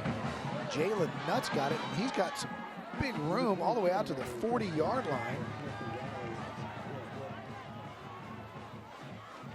Our second half kickoff brought to you by the San Antonio Police Department. Visit sapdcareers.com. All right, so welcome back. All Smithson Valley in the first half. The Rangers have the ball to start the second half.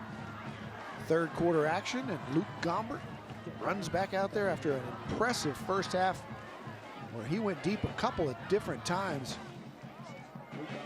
A couple different receivers as well. Yeah, they scored on every possession except the final one where they took a knee. Fortone around the left-hand side picks up 2, maybe 3. And let's take a look at the stats. And Chuck, if Blaine Peterson was looking at this stat sheet, he'd say, yep, we got kicked in the teeth, was the quote that he gave Zach Hedrick. Well, you know, I think for the Madison Mavericks, the big thing is, you know, they played a pretty clean game. You know, no first downs, or one first down, I should say, but no penalties and no turnovers. So, you know, you got to look at the positives here. I know, you know, turnovers were a big problem for them in week 1 against Clemens. Cleaned up a lot of that stuff last week in their big win over Pflugerville-Hendrickson. And so, you know, it's about seeing what they can do here on this first series, get a stop. Throwing another ball across the middle. It's complete. Down to the 30, down to the 20. It is Eric Tietzman, and another good throw by Luke Gombert. Man, I'm telling you what, you're not kidding. I mean, that thing was right on the button. They had tremendous coverage down there. Looked like Hagens had the coverage. But, I mean, that ball was dropped in there perfectly. They're going to have an illegal man downfield way back. Flags back on the 41, so that's coming back. Yeah, it doesn't negate the great throw. This Gombert kid's been very impressive. Nice catch, too. But it's all for naught as the penalty flag flies. It'll back him up. Larry Hill won't be happy about that, but sends in another play call.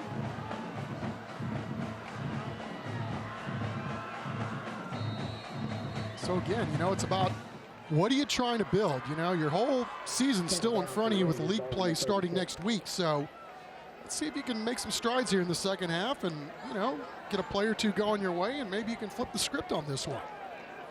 Madison showed blitz off the edge. Smithson Valley changed the call. Gombert rolls to his right. Wants to go deep again. He's got Eggleston separation. He just missed him. Let him out of bounds. Eggleston had his man beat. And had that ball been right down the sideline, it would have been another 6 points. Well, he's a handful, and hopefully he's not shaken up too badly, but what an unbelievable job. Watch him adjust to this football. Found it and then had to dive back the other way, and darn near able to pull that in, but it looked like he spiked himself with the football landing on top of it. May have hit him right in the rib cage.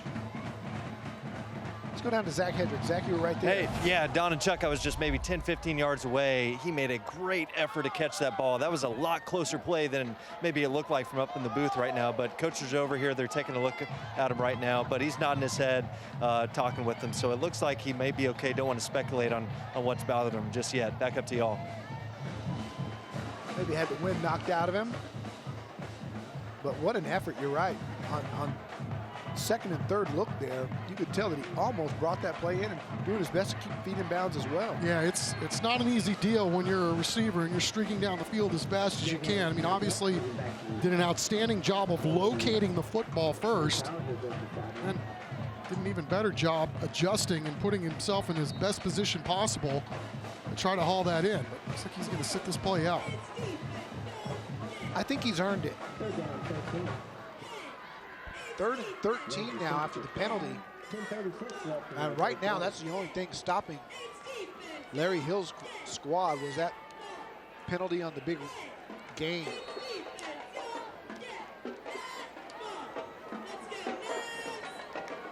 Third and 13. Fortone's got it, and he stumbled. Otherwise, he had a lot of daylight and probably would have picked up the first down, as tough as that kid runs, but a piece of turf just got up and grabbed him. Oh, sure did. Boy, that was looking like it could maybe go to the sticks. Tried to make a cut and just buckle a little bit. So we don't say this often tonight. Garrett Brooks on to punt it away. Evan Cooper will bounce out of bounds inside the 25. When we come back, the Madison Mavericks will have it. Michael Garza will try to move the Mavs and put them on the scoreboard right after this.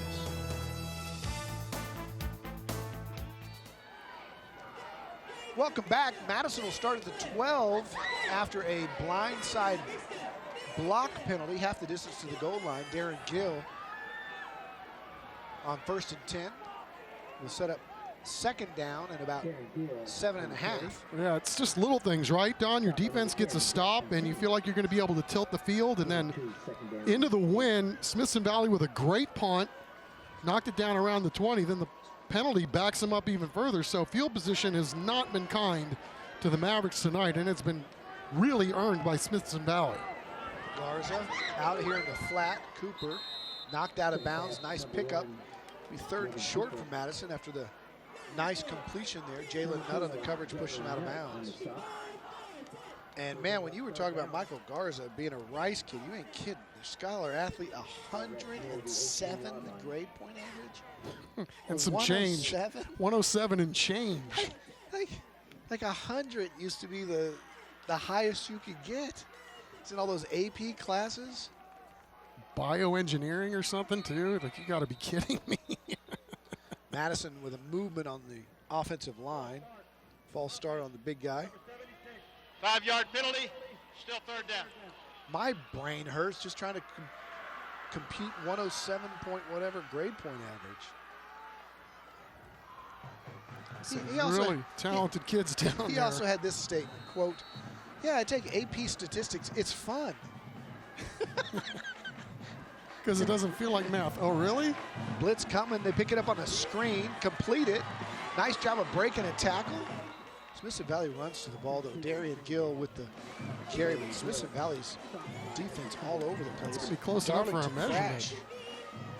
So Darian Gill had a huge game against Smithson Valley last year, and obviously coming off a huge week last week, but look at the little screen, and then look at this guy. He's trying to do whatever he can to get the sticks, and he was able to do it. It's Gold's Gym first down for Gill. Madison with a little life here. New set of downs. Cooper. Nice job of turning it upfield. He's met with a tough hit, but not before he gets the 30-yard line. Or right at it. It'll be 2nd and 2. And again, Darlington Frash doing a good job of running to the football, but Madison's putting themselves in a positive position here, 2nd and short with another chance to move the sticks. Yeah, you do a play like that, you got to get some blocking outside, and can't say enough about the job Josh Cooper did blocking that outside. Garza wants to go deep over the middle, has a man, throws it, and it's broken up. Good coverage, but we're going to have pass interference on the defense. R.J. Kyle was the intended receiver. Looked like Cullen Betsy made a pretty good play, but he may have just had a little bit too much physical contact before the ball got there.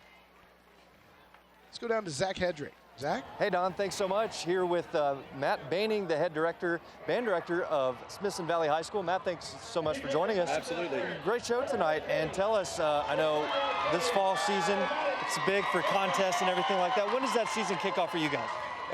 It's kicked off in August, man. We've been going strong since actually July 31st. Doing a show this year called Mystery Tour. It's all Beatles music, and we haven't put it out there yet, but next Friday will be the first time that gets put out there at our home game next Friday. Looking like a lot of fun. Last weekend in September, we'll hit our first contest, and we go all the way till the first weekend in November. Beatles, you can't go wrong with that. Yeah, so it's gonna be really fun. It's gonna be really fun. So I know you don't want to give it away too much, but give us a little, what kind of Beatles songs? I mean, there's so many to choose from. Yeah, it starts out with Eleanor Rigby, and it kind of flows into Yesterday, slows down a little bit, and then it comes back into like a big band arrangement of Got to Get You Into My Life, which is really cool, and closes out with Hey Jude, because you have to. You have to, right? I mean, so safe to assume big Beatles fan for you, huh? Yeah, absolutely. Matt, tell us too, so I know your drum line's over there getting the student section hyped up, but in the stands too, you got a big repertoire to choose from on which songs you're gonna play to get the team going, get the fans excited. What are you choosing? What are you dialing up? I think the 80s tune Word Up. It was a big one when I got here to Smithson Valley 7 years ago, and it continues to be. The kids love it, the crowd loves it, and everybody gets behind it. So Cameo, I love it. Cameo. All right. That's right. All right, Matt, thanks so much for the time. All right. Don Chuck, we'll send it back up to you. Love it, Zach. Thanks. Now, there's a teacher doing good in the world, educating these young kids on the classics like the Beatles. Got to Get You Into My Life, and Hey Jude. Wow. And then a little cameo in the stands, a little Word Up.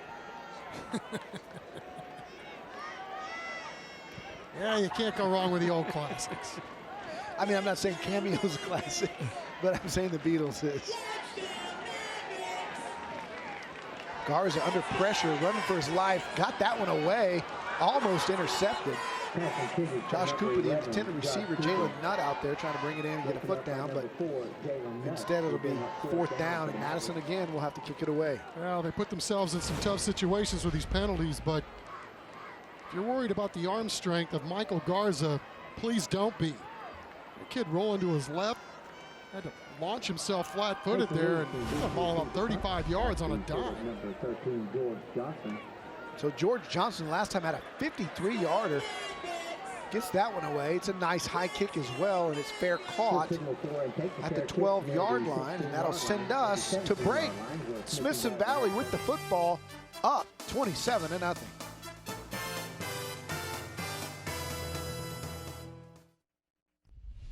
Tonight's Band Camp is sponsored by iDreamSA.com.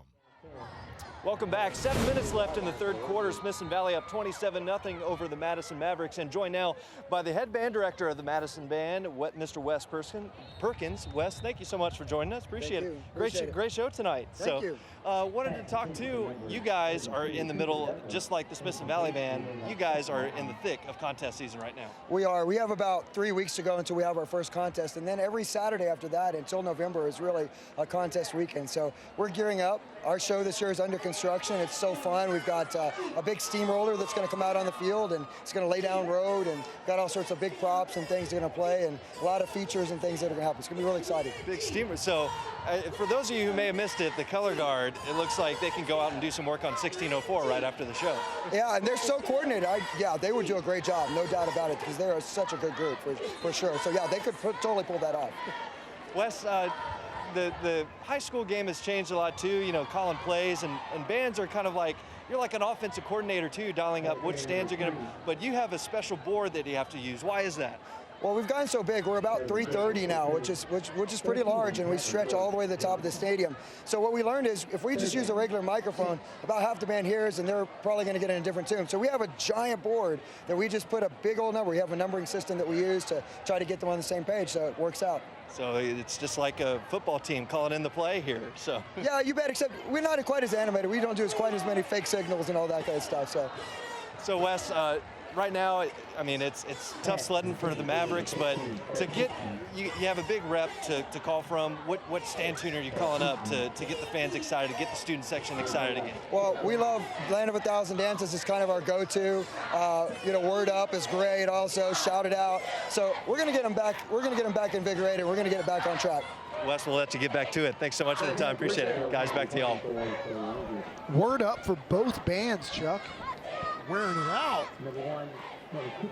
Smithson Valley will have to punt it away. Again, Madison's defense looking for any positive sign of life, and nice low kick. He's going to bounce across midfield. Be down inside the 45, and so Madison will have good field position here, down 27-0. And we're back in 30 seconds.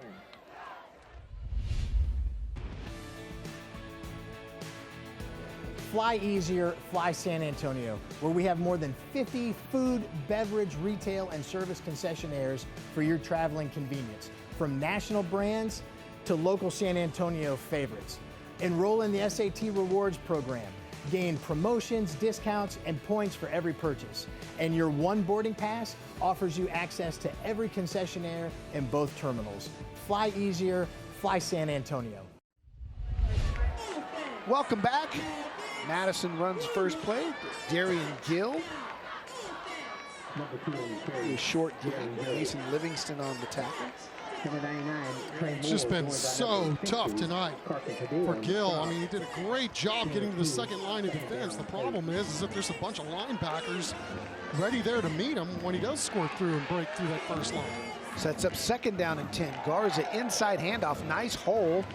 Gill gets across midfield. He's going to be short of the first down, but it'll be a manageable 3rd and 4. And I know that I'm sure Blaine Peterson is looking at the scoreboard too, and you don't want to give away too much before you go into league play, but your quarterback Michael Garza is a 100-meter finals guy in his district last year, so we haven't seen him out running too much, but that's going to be part of the offensive game plan when they start playing the Churchills and Roosevelts and the MacArthurs of the world here in the next few weeks. Garza on 3rd and 4 fires the slant into traffic, almost intercepted. Tell you what, Thomas Zoig had the coverage, but Darlington Frash read it, came over from his middle linebacker spot and almost had a pick six. In fact, he thought he did. Yeah, once again, good stuff from Zoig. But you know when a kid's name is Darlington, do you think his parents are NASCAR fans? Maybe. I'm going to go with that.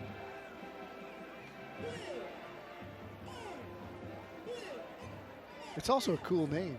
Very cool. Oh, almost got to it. And Smithson Valley's going to return it. And a nice return across the 30 by Mason Livingston. And when we come back, there'll be a little extracurriculars there. Some little trash talking going on by Livingston and company. They're fired up. 27-0 Rangers. Closed captioning for tonight's game is sponsored by Associated Collision Center, serving San Antonio since 1976.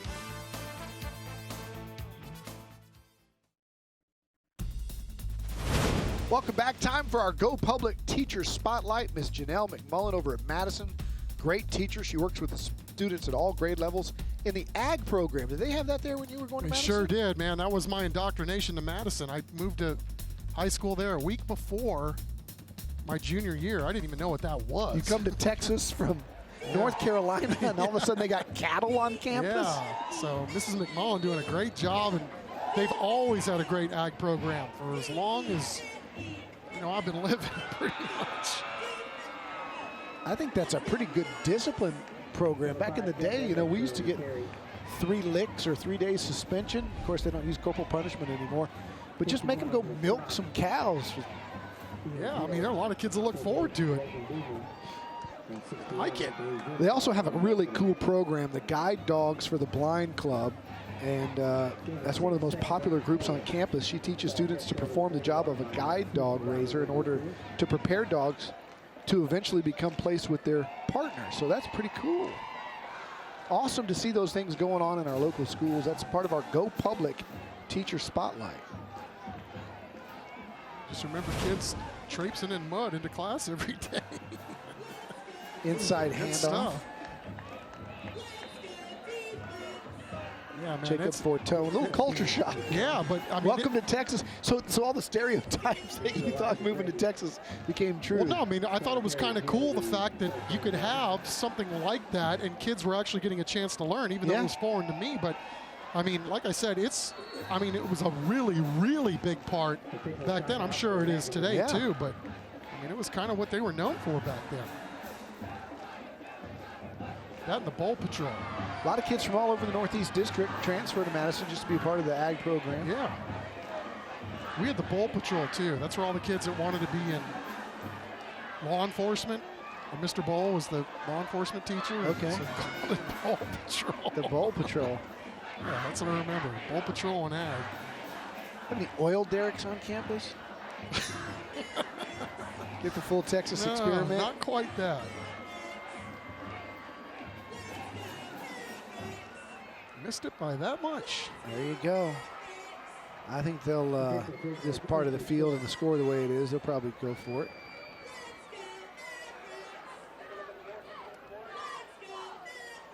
Yeah, we'll see if the Mavs have another stop in them. I mean, it's been a really good start to this third quarter for the defense.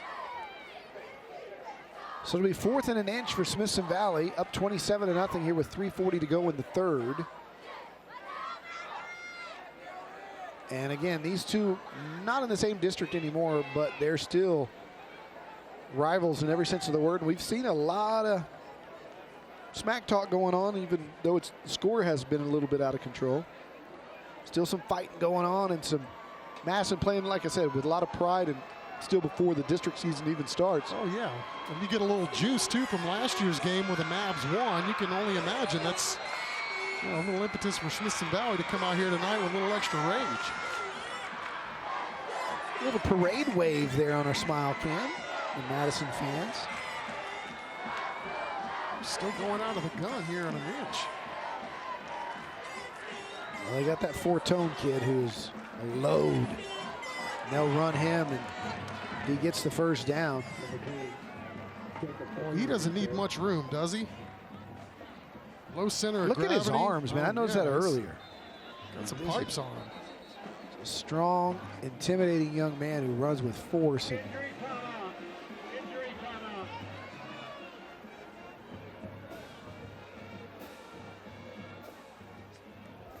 stoppage of play, which gives us a chance to talk about P.J. O'Toole, Smithson Valley fullback. He's a cancer survivor. He's an activist and an academic all-district player. Do you have what it takes to be a U.S. Army Spotlight player? Go to TNL, text TNL to go Army at 462-769. Good for you, PJ. Yeah, mad respect for PJ.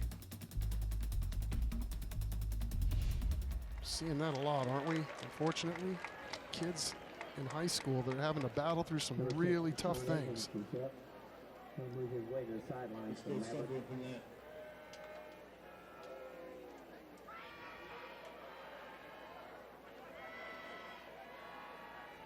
Deshaun Hagens went out, banged up on the play. We'll hope that's nothing more than a bump. Yeah, they need him going They into sure district do. play. He's probably their best athlete.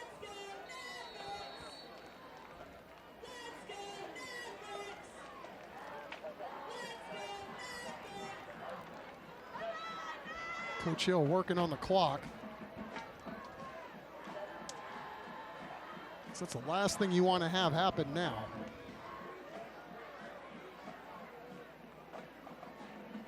There's still 17 left on the play clock, so they're going to run it all the way down and snap it here on 1st and 10 and try to get to the fourth quarter as soon as possible. It's a Gold's Gym first down for Luke Gombert. For Tone on the carry. He's got 2 or 3. And something to watch here on every play, especially on these running plays. The blocking up front from Smithson Valley and the way these plays finish. These are two teams who are still very much at war despite the score. And Madison is not backing down, and things are both sides playing to the whistle, through the whistle, and maybe just a little bit past it. Well, everything that Coach Hill told us about the Tone has absolutely been spot on. I mean, he even talked about his shiftiness is underrated, you know, kind of like, remember how Emmett Smith was back in the day? Here goes Eggleston down the sideline, speed to burn. Greg Eggleston's 3rd touchdown of the night, and he just ran away from everybody.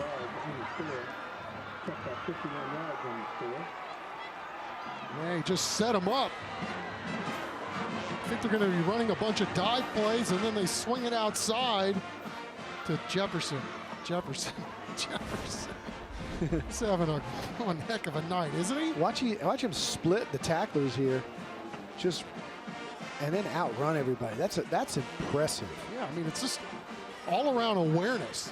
You know, you see that the guys that are out there that could potentially make a play are engaged, and he just ran by him before they had a chance to react. Yeah, there's 2 parts of it. The first part where he goes through this makes the split, and then just the jets. No substitute for speed, Greg Eggleston. 34-0, Smithson Valley. And I think we may have our John Wayne player of the game. Could be. Hey, don't forget to register your cheer squad for the San Antonio Sports All-Star Cheer Challenge presented by CPS Energy.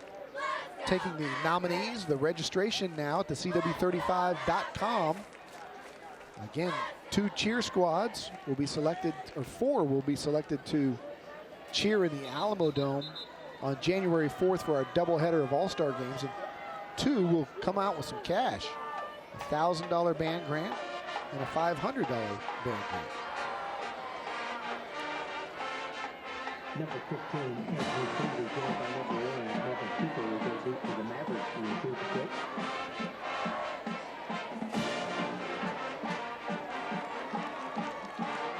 Well, if you're Larry Hill, Don, I don't know that you could have drawn this up any better. I mean, your defense has been lights out. There's been no blown plays on that side of the ball on that offense. On offense, they've been super efficient, and they've done a really good job getting the ball to the guys that can make plays. They set you up with some gritty, dirty yards running the football, and then they hit you for a big one.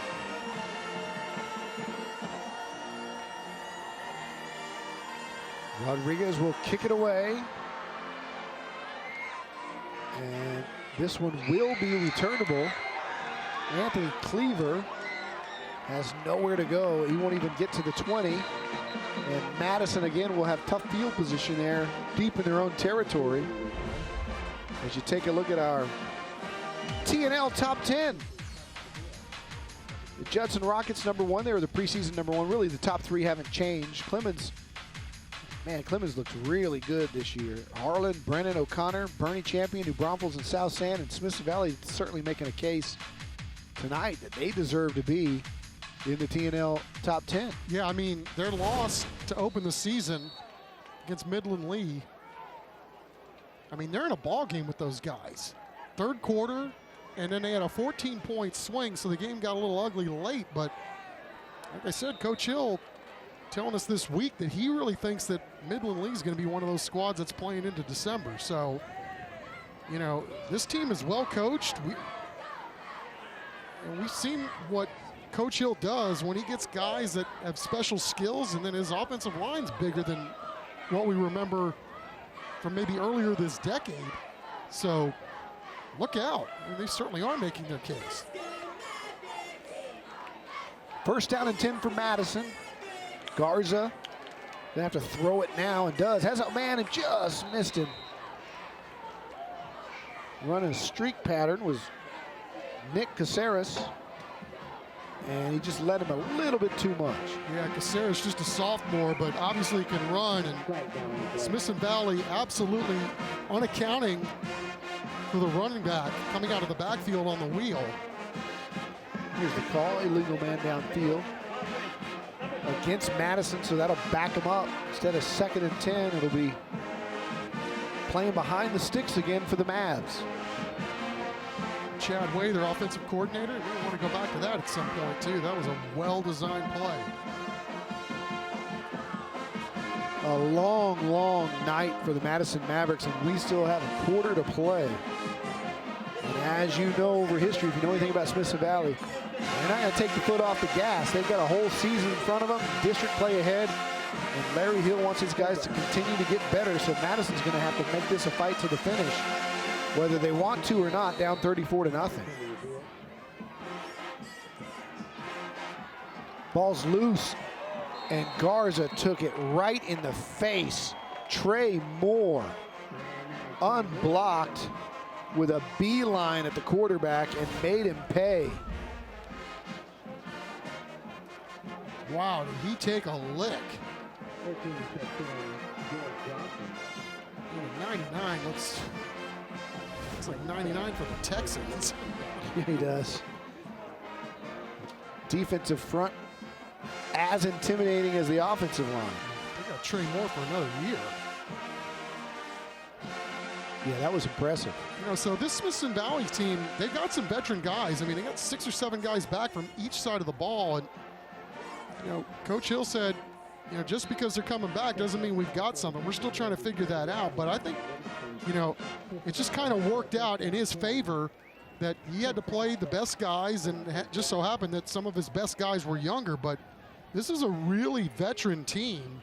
And, you know, he's not one to sandbag and fill you full of a bunch of stuff. I mean, he's going to tell you like it is. And so I think, you know, deep down in his heart, he thinks he's got a pretty good team, but they still got to go out and do it. And boy, they've really looked the part tonight. I mean, he's going to sure find some things that they can work on to get better in as they get ready for a brutal, and I mean brutal, district schedule. But you can tell these guys are not going to be an easy out. I don't care who they're going to, you know, who they end up playing in their district. I mean, that's the cool thing about where they play is they're going to get to settle all these games on the field. Yeah, and he's coaching right now for the games against Clemens and Steele and Judson and all that. Judson. So, I mean, like I said, he may change some personnel, but they're going to play to win.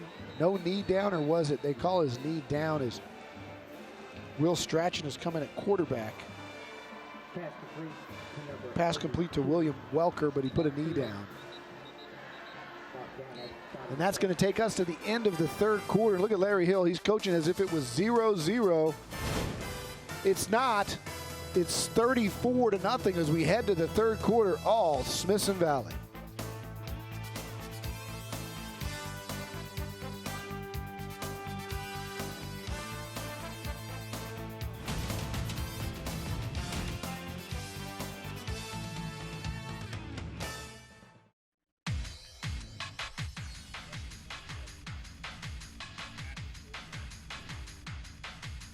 Time for our Mission Discount Water Softener third quarter highlights.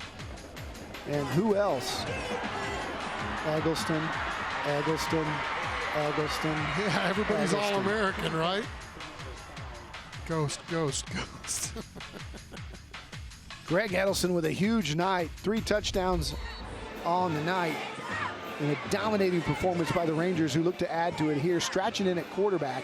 He's going to hand off to the second team tailback. That's Gabe Hoskins. So we won't see Fortone or maybe Gombert or maybe Eggleston done for the night.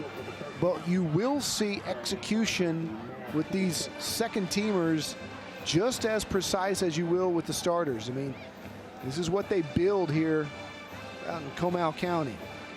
Yeah, all the way down from the Little League through the middle school. I mean, they've been getting the Larry Hill system since they were knee-high to a grasshopper. Breaking free and then being taken down short of a first down is Braxton Bounds. Take a look at the score. And the stats, 335 total yards, 171 of those through the air, and most of those to Eggleston. Also had a nice long touchdown pass to Cooper Douglas earlier in the night. And we're talking about a Madison team, Don, that has scored over 80 points. Actually, they scored 55 points last week. And to be able to hold those guys to under 100 yards total offense is 3 first down. It's just a stunning performance. We talked about the number of explosive athletes that they have, both on the edge and running the ball. I mean, again, this is a team that had 4 guys go over 100 yards a week ago on the ground. They had 1 kid go over 100 yards, Cleaver, I think, in 2 plays last week. So, you know, the defensive scheme that Smithson Valley came into this game with, I mean, they are really holding up their end of the bargain. Cameron Egley on that last reception is Strachan in at quarterback. Will Strachan. First down for him. Handles the high snap. Hands inside and wrestled down for no gain. Good play there by number 48, Logan Bomer. Sets up second down. You're talking about Smithson Valley developing these kids all the way down to Little League. I coached a couple of 4th and 5th grade tackle football teams against the quote-unquote Little Rangers. By the way, uniforms exactly the same. The blue helmets, everything exactly the same. And my quarterbacks felt like Garza on that last play by Trey Moore. Oh, wow. More than once. They were salty as 4th and 5th graders. Yeah, about what you'd expect from a Larry Hill coached program. He's done it for over 2 decades. He's had a boatload of wins. I think, 22 of the 24 years he's had a winning record, and then the other 2 were 500 seasons, but that's what he's done over the last 24 years or so. I mean, it's just been unbelievable. Yeah, already what they've been able to do. Already in the Texas High School Coaches Hall of Honor. And he's earned it. Built a dynasty out there. Just short of a state championship. Early 2000s, Southlake Carroll had a field goal, I believe, to win it, just off. Otherwise, he'd have a 6A, at the time, 5A state title. Developed a lot of really good players. Yeah. Sent them into the pros. Yep, Andrew Sendejo playing in the NFL. Still. And what a career he's had. Who was the linebacker that played at Baylor? Joe Pavelic. But Joe Pavelic was one of the best high school football players I've ever seen. Say again?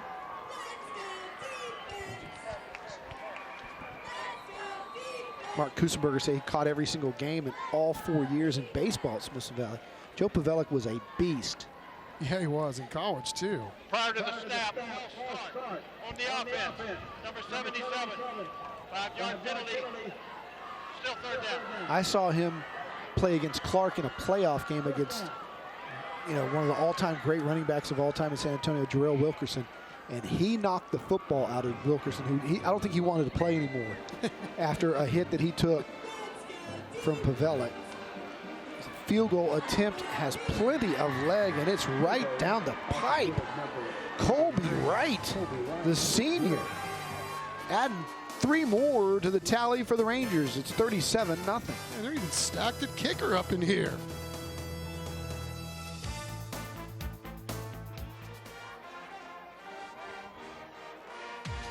Welcome back. Taking a look at our Monarch trophies from Monarch Trophy Studio.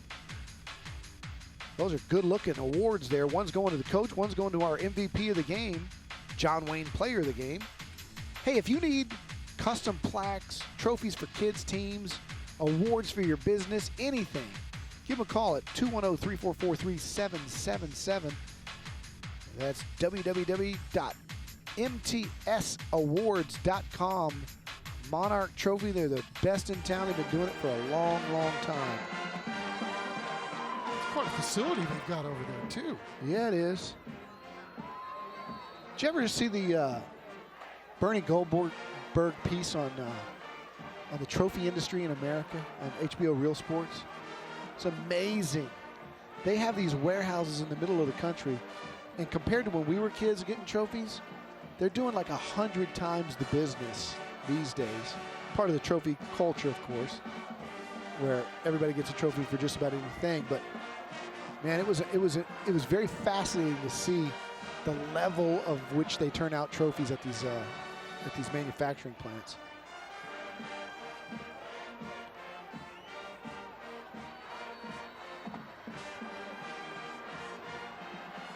All right, getting ready to get it underway again after that ball's out.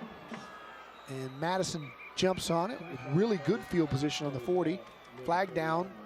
Mavs certainly want to get on the board here and not have that goose egg for the night. They'll have an opportunity to do that.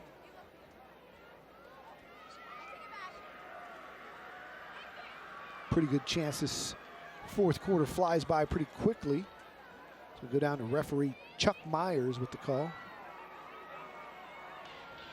Offsides on the kicking team. Madison elects to take the ball where it was, plus 5 yards. First down, Madison. Pretty wise call there. And we will see R.J. Kyle in to take the snaps at quarterback, as it looked like Garza's done for the night. Well, clearly, Madison's best field position in this ball game for sure. Don't want to see any of the number ones get hurt. He runs a sweep. Loss of the down is Cleaver.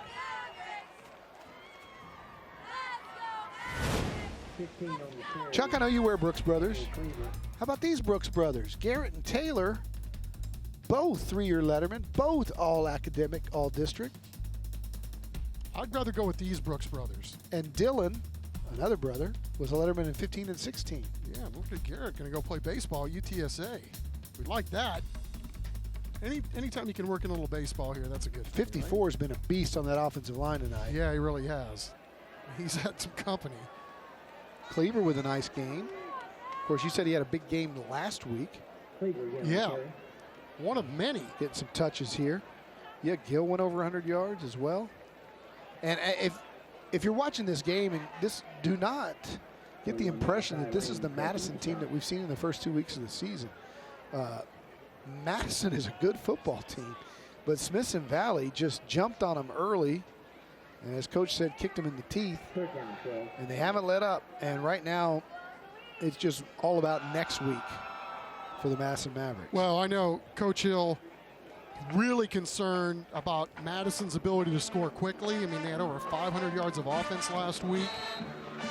And he was really concerned that, you could play really good defense for 4 or 5 plays, and then you go to sleep on 3 or 4, and you could be down by 20. On the offense, 5-yard penalty, still third down. He was concerned about their very athletic defensive line, how well they move around, and how they try to confuse you up front. Even coming off the short week made it even tougher, but man, hats off to Larry Hill and his gang tonight. They've been really, really wonderful. And then for Blaine Peterson and his crew, you know, it's about building stability and building a program. I mean, Blaine played ball at Madison. His siblings went to Madison. His parents were educators there. I mean, this is really important to him to bring back the Madison pride in the football program, and you could see strides of that last season, and I think he's got him going in the right direction. Won a district title. I mean, so, you know, numbers are a little down this year, but they really like where their classes are at with the freshmen and the sophomores that are coming up, and they really like their senior class. They just have the numbers dwindling a little bit in their junior class, but yeah, I mean, they're well coached. I mean, got a good offensive and defensive coordinator, a stack of good coaches, and Blaine will get them going. Back deep to receive this punt is Smithson Valley's Josh Cooper. He'll let that one go out of bounds, and Smithson Valley will have it when we come back. It's all Rangers, 37-0.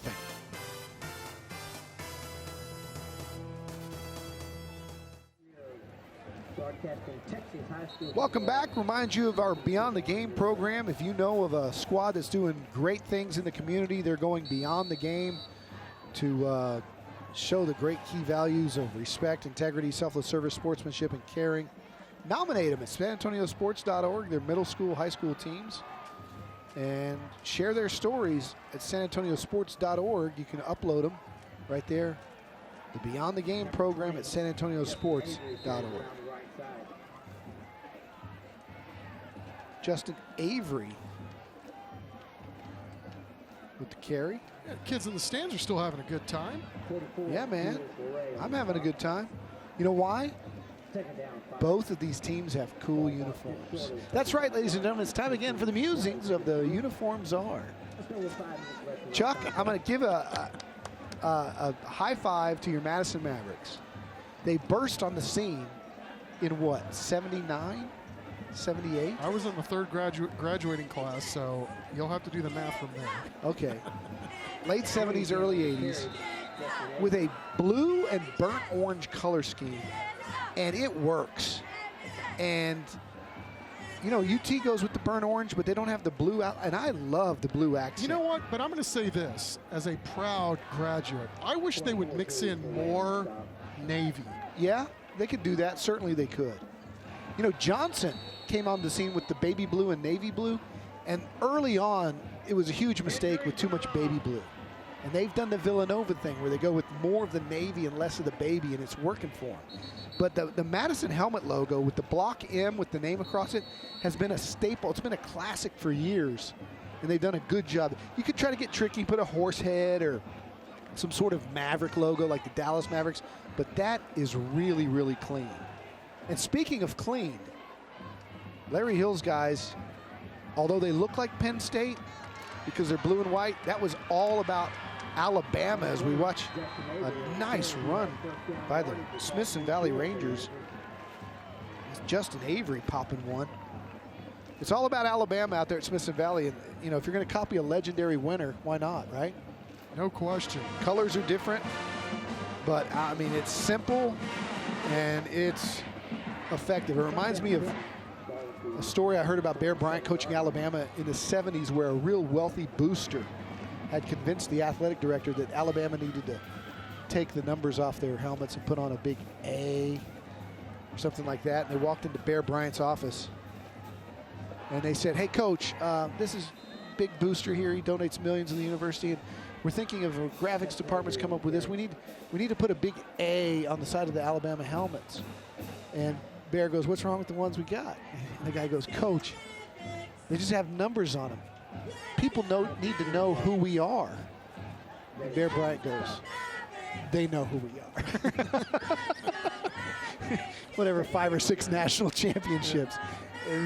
They know who Smithson Valley is. I like it. I mean, it's sweet and to the point, you know, and it seems like it's all about the team. It's not a lot of flash, but you line up, you know who you're playing. You certainly do. And they came up and showed you who they're playing tonight. Time for our Go Public Teacher Spotlight. It's Mr. Ed Coleman. Teaches law enforcement. You talked about the law enforcement Mr. program. Bull. Yeah, he's the new Mr. Bull, I guess. Mr. Coleman could easily be called Mr. Madison. He does it all for the Mavs. Helps to monitor the buses at arrival, departure, supervises sub-varsity games on campus. One of our PALS sponsors, supervises the evening ESL classes. He's committed. We love committed teachers. Congratulations, Mr. Ed Coleman, our Go Public Teacher Spotlight. Inside handoff, and look out. This could go to the house. Braxton Bounds, touchdown, Smithson Valley. How about that? You see just little things where you know these guys are just well coached. I mean, as soon as he popped that to the outside, the ball went in the outside hand. Look at this. Good trap block again. Yep, and then cuts it back. Boy, he got some good twitch. Showed some speed too, a little stiff arm at the end.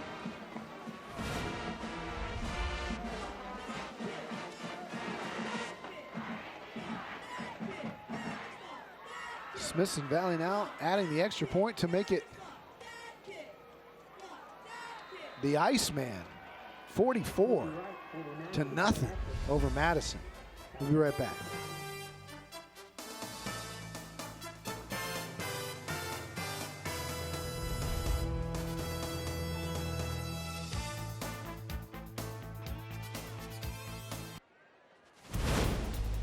Hey, remember to vote for our Children's Hospital Band Grant. $5,000 goes to the band that gets the most votes. You can vote for your favorite TNL band. Hey, if you like Smithson Valley tonight or for the rest of the season, text Band 5 to 44332. Band 6 for Madison, same deal to 44332. The band of the 20 teams that play on TNL this year, who gets the most vote gets the $5,000 band grant, thanks to the Children's Hospital of San Antonio.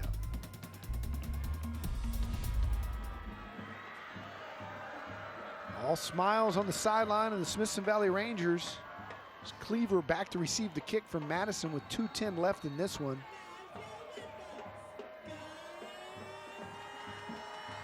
Yeah, 26-6A. Hope y'all are watching this tonight. We wanted to run a little reverse, but don't. Nice cut back. Oh, nice move. Putting a foot in the ground is Darian Hill, and we're back in 30 seconds. I'm Rich Stinson, and on behalf of the entire team at the San Antonio International Airport, we'd like to say thank you. Thank you, San Antonio, for allowing us to serve you and all of your travel needs.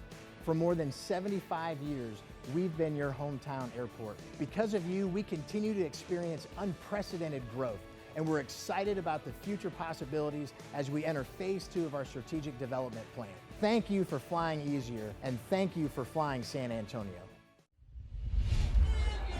Welcome back. A little false start there with 2 minutes to go. It's still first down. Well, you couldn't have drawn this up any better for Larry Hill and Smithson Valley. I mean, that's 2 weeks in a row where they haven't turned the ball over, didn't allow any explosives. Kicking game's been great.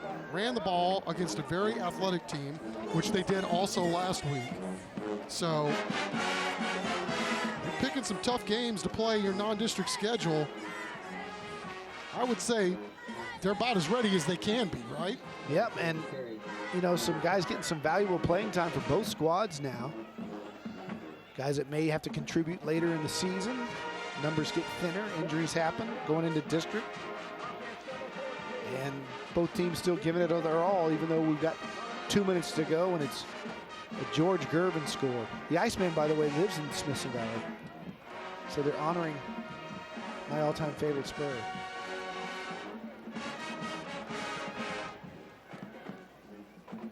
.44 is a great number, by the way. It's not bad. Hank Aaron.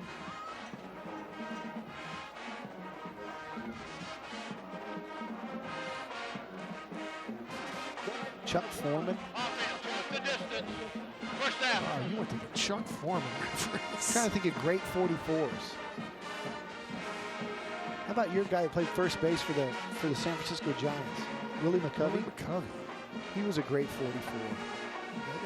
Nice statue of him too. Our director there, Brian McCovey's Watts Cove. is 44 years old. McCovey Cove, yeah. When I see 44, I think of the Iceman, but yeah, Hank Aaron and Willie McCovey, not bad company. Well, Don, and for Blaine Peterson as he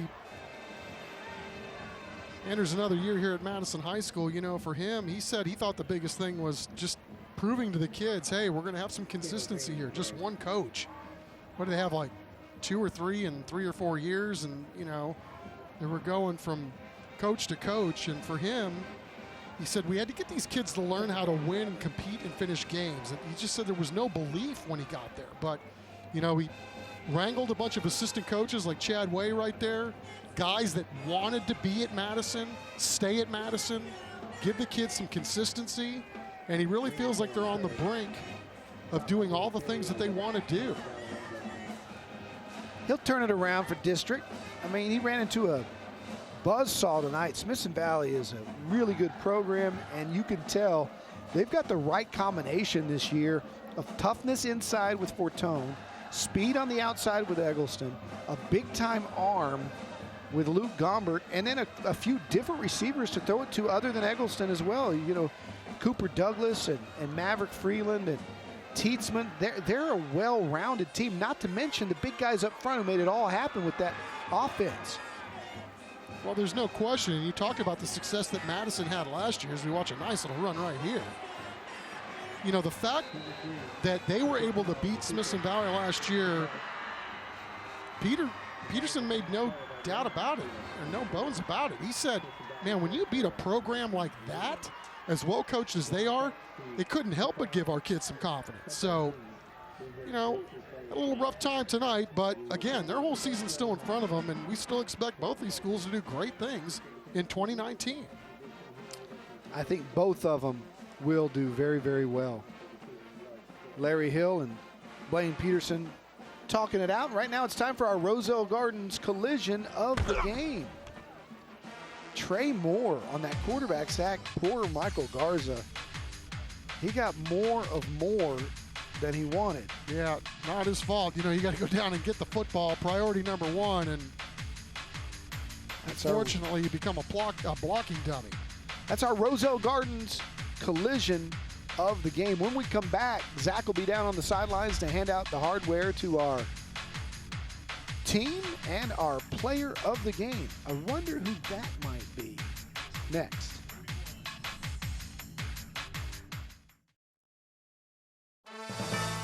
Welcome to the Taco Cabana Thursday Night Lights postgame show, presented by John Wayne Service Company.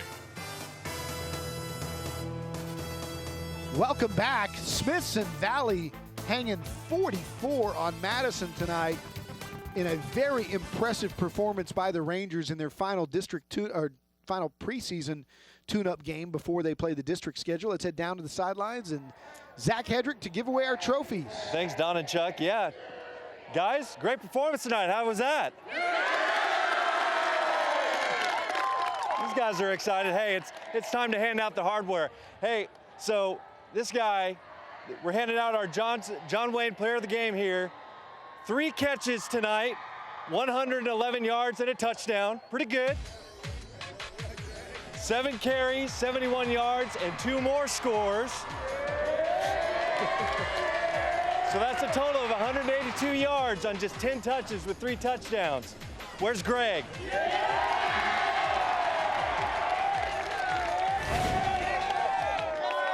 Throw that on there. Greg Eggleston, senior wide receiver, your player of the game. Greg, congratulations, sir. Awesome game. Greg, there was a catch in the 3rd quarter. You took a little swing pass from the left, and you just turned on the jets, man. Where does that speed come from? I don't know, my mama.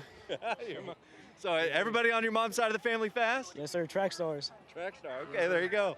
You run track yourself? Yes, sir. All right, there you go. So I know you guys had a pretty good night offensively, but how about your guys on the defensive side of the ball? You know, they were able to pitch a shutout, let you guys go. How did that help you guys ease in offensively? You know, they got 3 and outs. They gave us good field position, and then we just fed off their energy, and we went out and did our thing. So feeling pretty good going into district play? What sets you guys up for next week? You know, it just builds our confidence up. We're going to come out strong, practice well, and we're going to try to beat Clemens. There you go. Greg Eggleston, your player of the game. Thank you so much, man. Let's get Coach Hill in here. Coach, congrats on the win tonight. Your thoughts on tonight? Had a pretty complimentary football tonight. Yeah, I thought we had a good all-around game. You know, anytime you can pitch a shutout against a team Madison's caliber, that speaks well of our defensive players and defensive coaches. And, you know, our offense showed the ability to be explosive and ball control. I thought our special teams played well. And, you know, we didn't do everything right, but we're undefeated tonight, and we're feeling good heading into district next week. Coach, you've been head coach here for a long time, since '93. Where does this team stack up heading into district play? Well, we're still writing our story. We got a long way to go, but I like this team. They come to work every day. They practice hard. They play well, and, you know, I'm mighty proud to be their coach. And before we sign off, we'll say hi to my mom. Had surgery getting out of the hospital. She's missed first 3 games of mine in about 40 years. And I want her to get well and tell her I love you. And I wasn't too hard on those referees tonight. Coach Hill, thoughts, best wishes to her as well. We got some hardware for you and your team as well. Hand that out to your guys.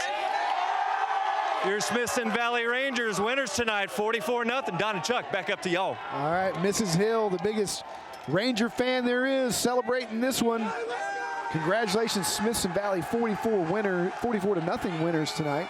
Right now it's time for our Holy Cross play of the night. Eggleston is the man of the hour. He gets our Player of the Game award, and this first one just showed his speed from the beginning, and that set the tone for the rest of the night. It really did, and you talk about, you know, Eggleston and the job that he did, but look at just all the blocks that he got too. I mean, a lot of these, he's scoring these touchdowns like it's touch.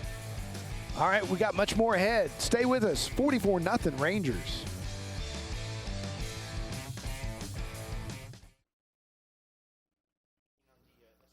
Welcome back, 44-0, the final time to round up our Mission Water Softener highlights of the game. Mission Discount Water Softeners. Saw Greg Eggleston take home the trophy for our MVP. He got it all started. Touchdown right there, made it 10-0. And thought Madison may make a game of it, but there was just way too much offense from Smithson Valley tonight. And their quarterback showed off his arm. He did. I mean, they did such a good job of setting Madison up with these runs and then hitting them for the big ones that they pretty much had anything they wanted tonight. 3 touchdowns on the night for Greg Eggleston. Luke Gombert had a big game as well. Throws out in the flat. And again, just the blazing speed of this young man. Owes it to his mama. She was a track star. Some tough inside running as well. And Braxton Bounds came in with the second group. Put the nail in the coffin, and Smithson Valley rolls tonight. The final 44-0, and Chuck, it was total domination on the stat sheet. Yeah, it really was. I mean, on offense and defense for Smithson Valley, and also, Don, and their kicking game was unbelievable tonight. I mean, they really did a good job taking advantage of field position.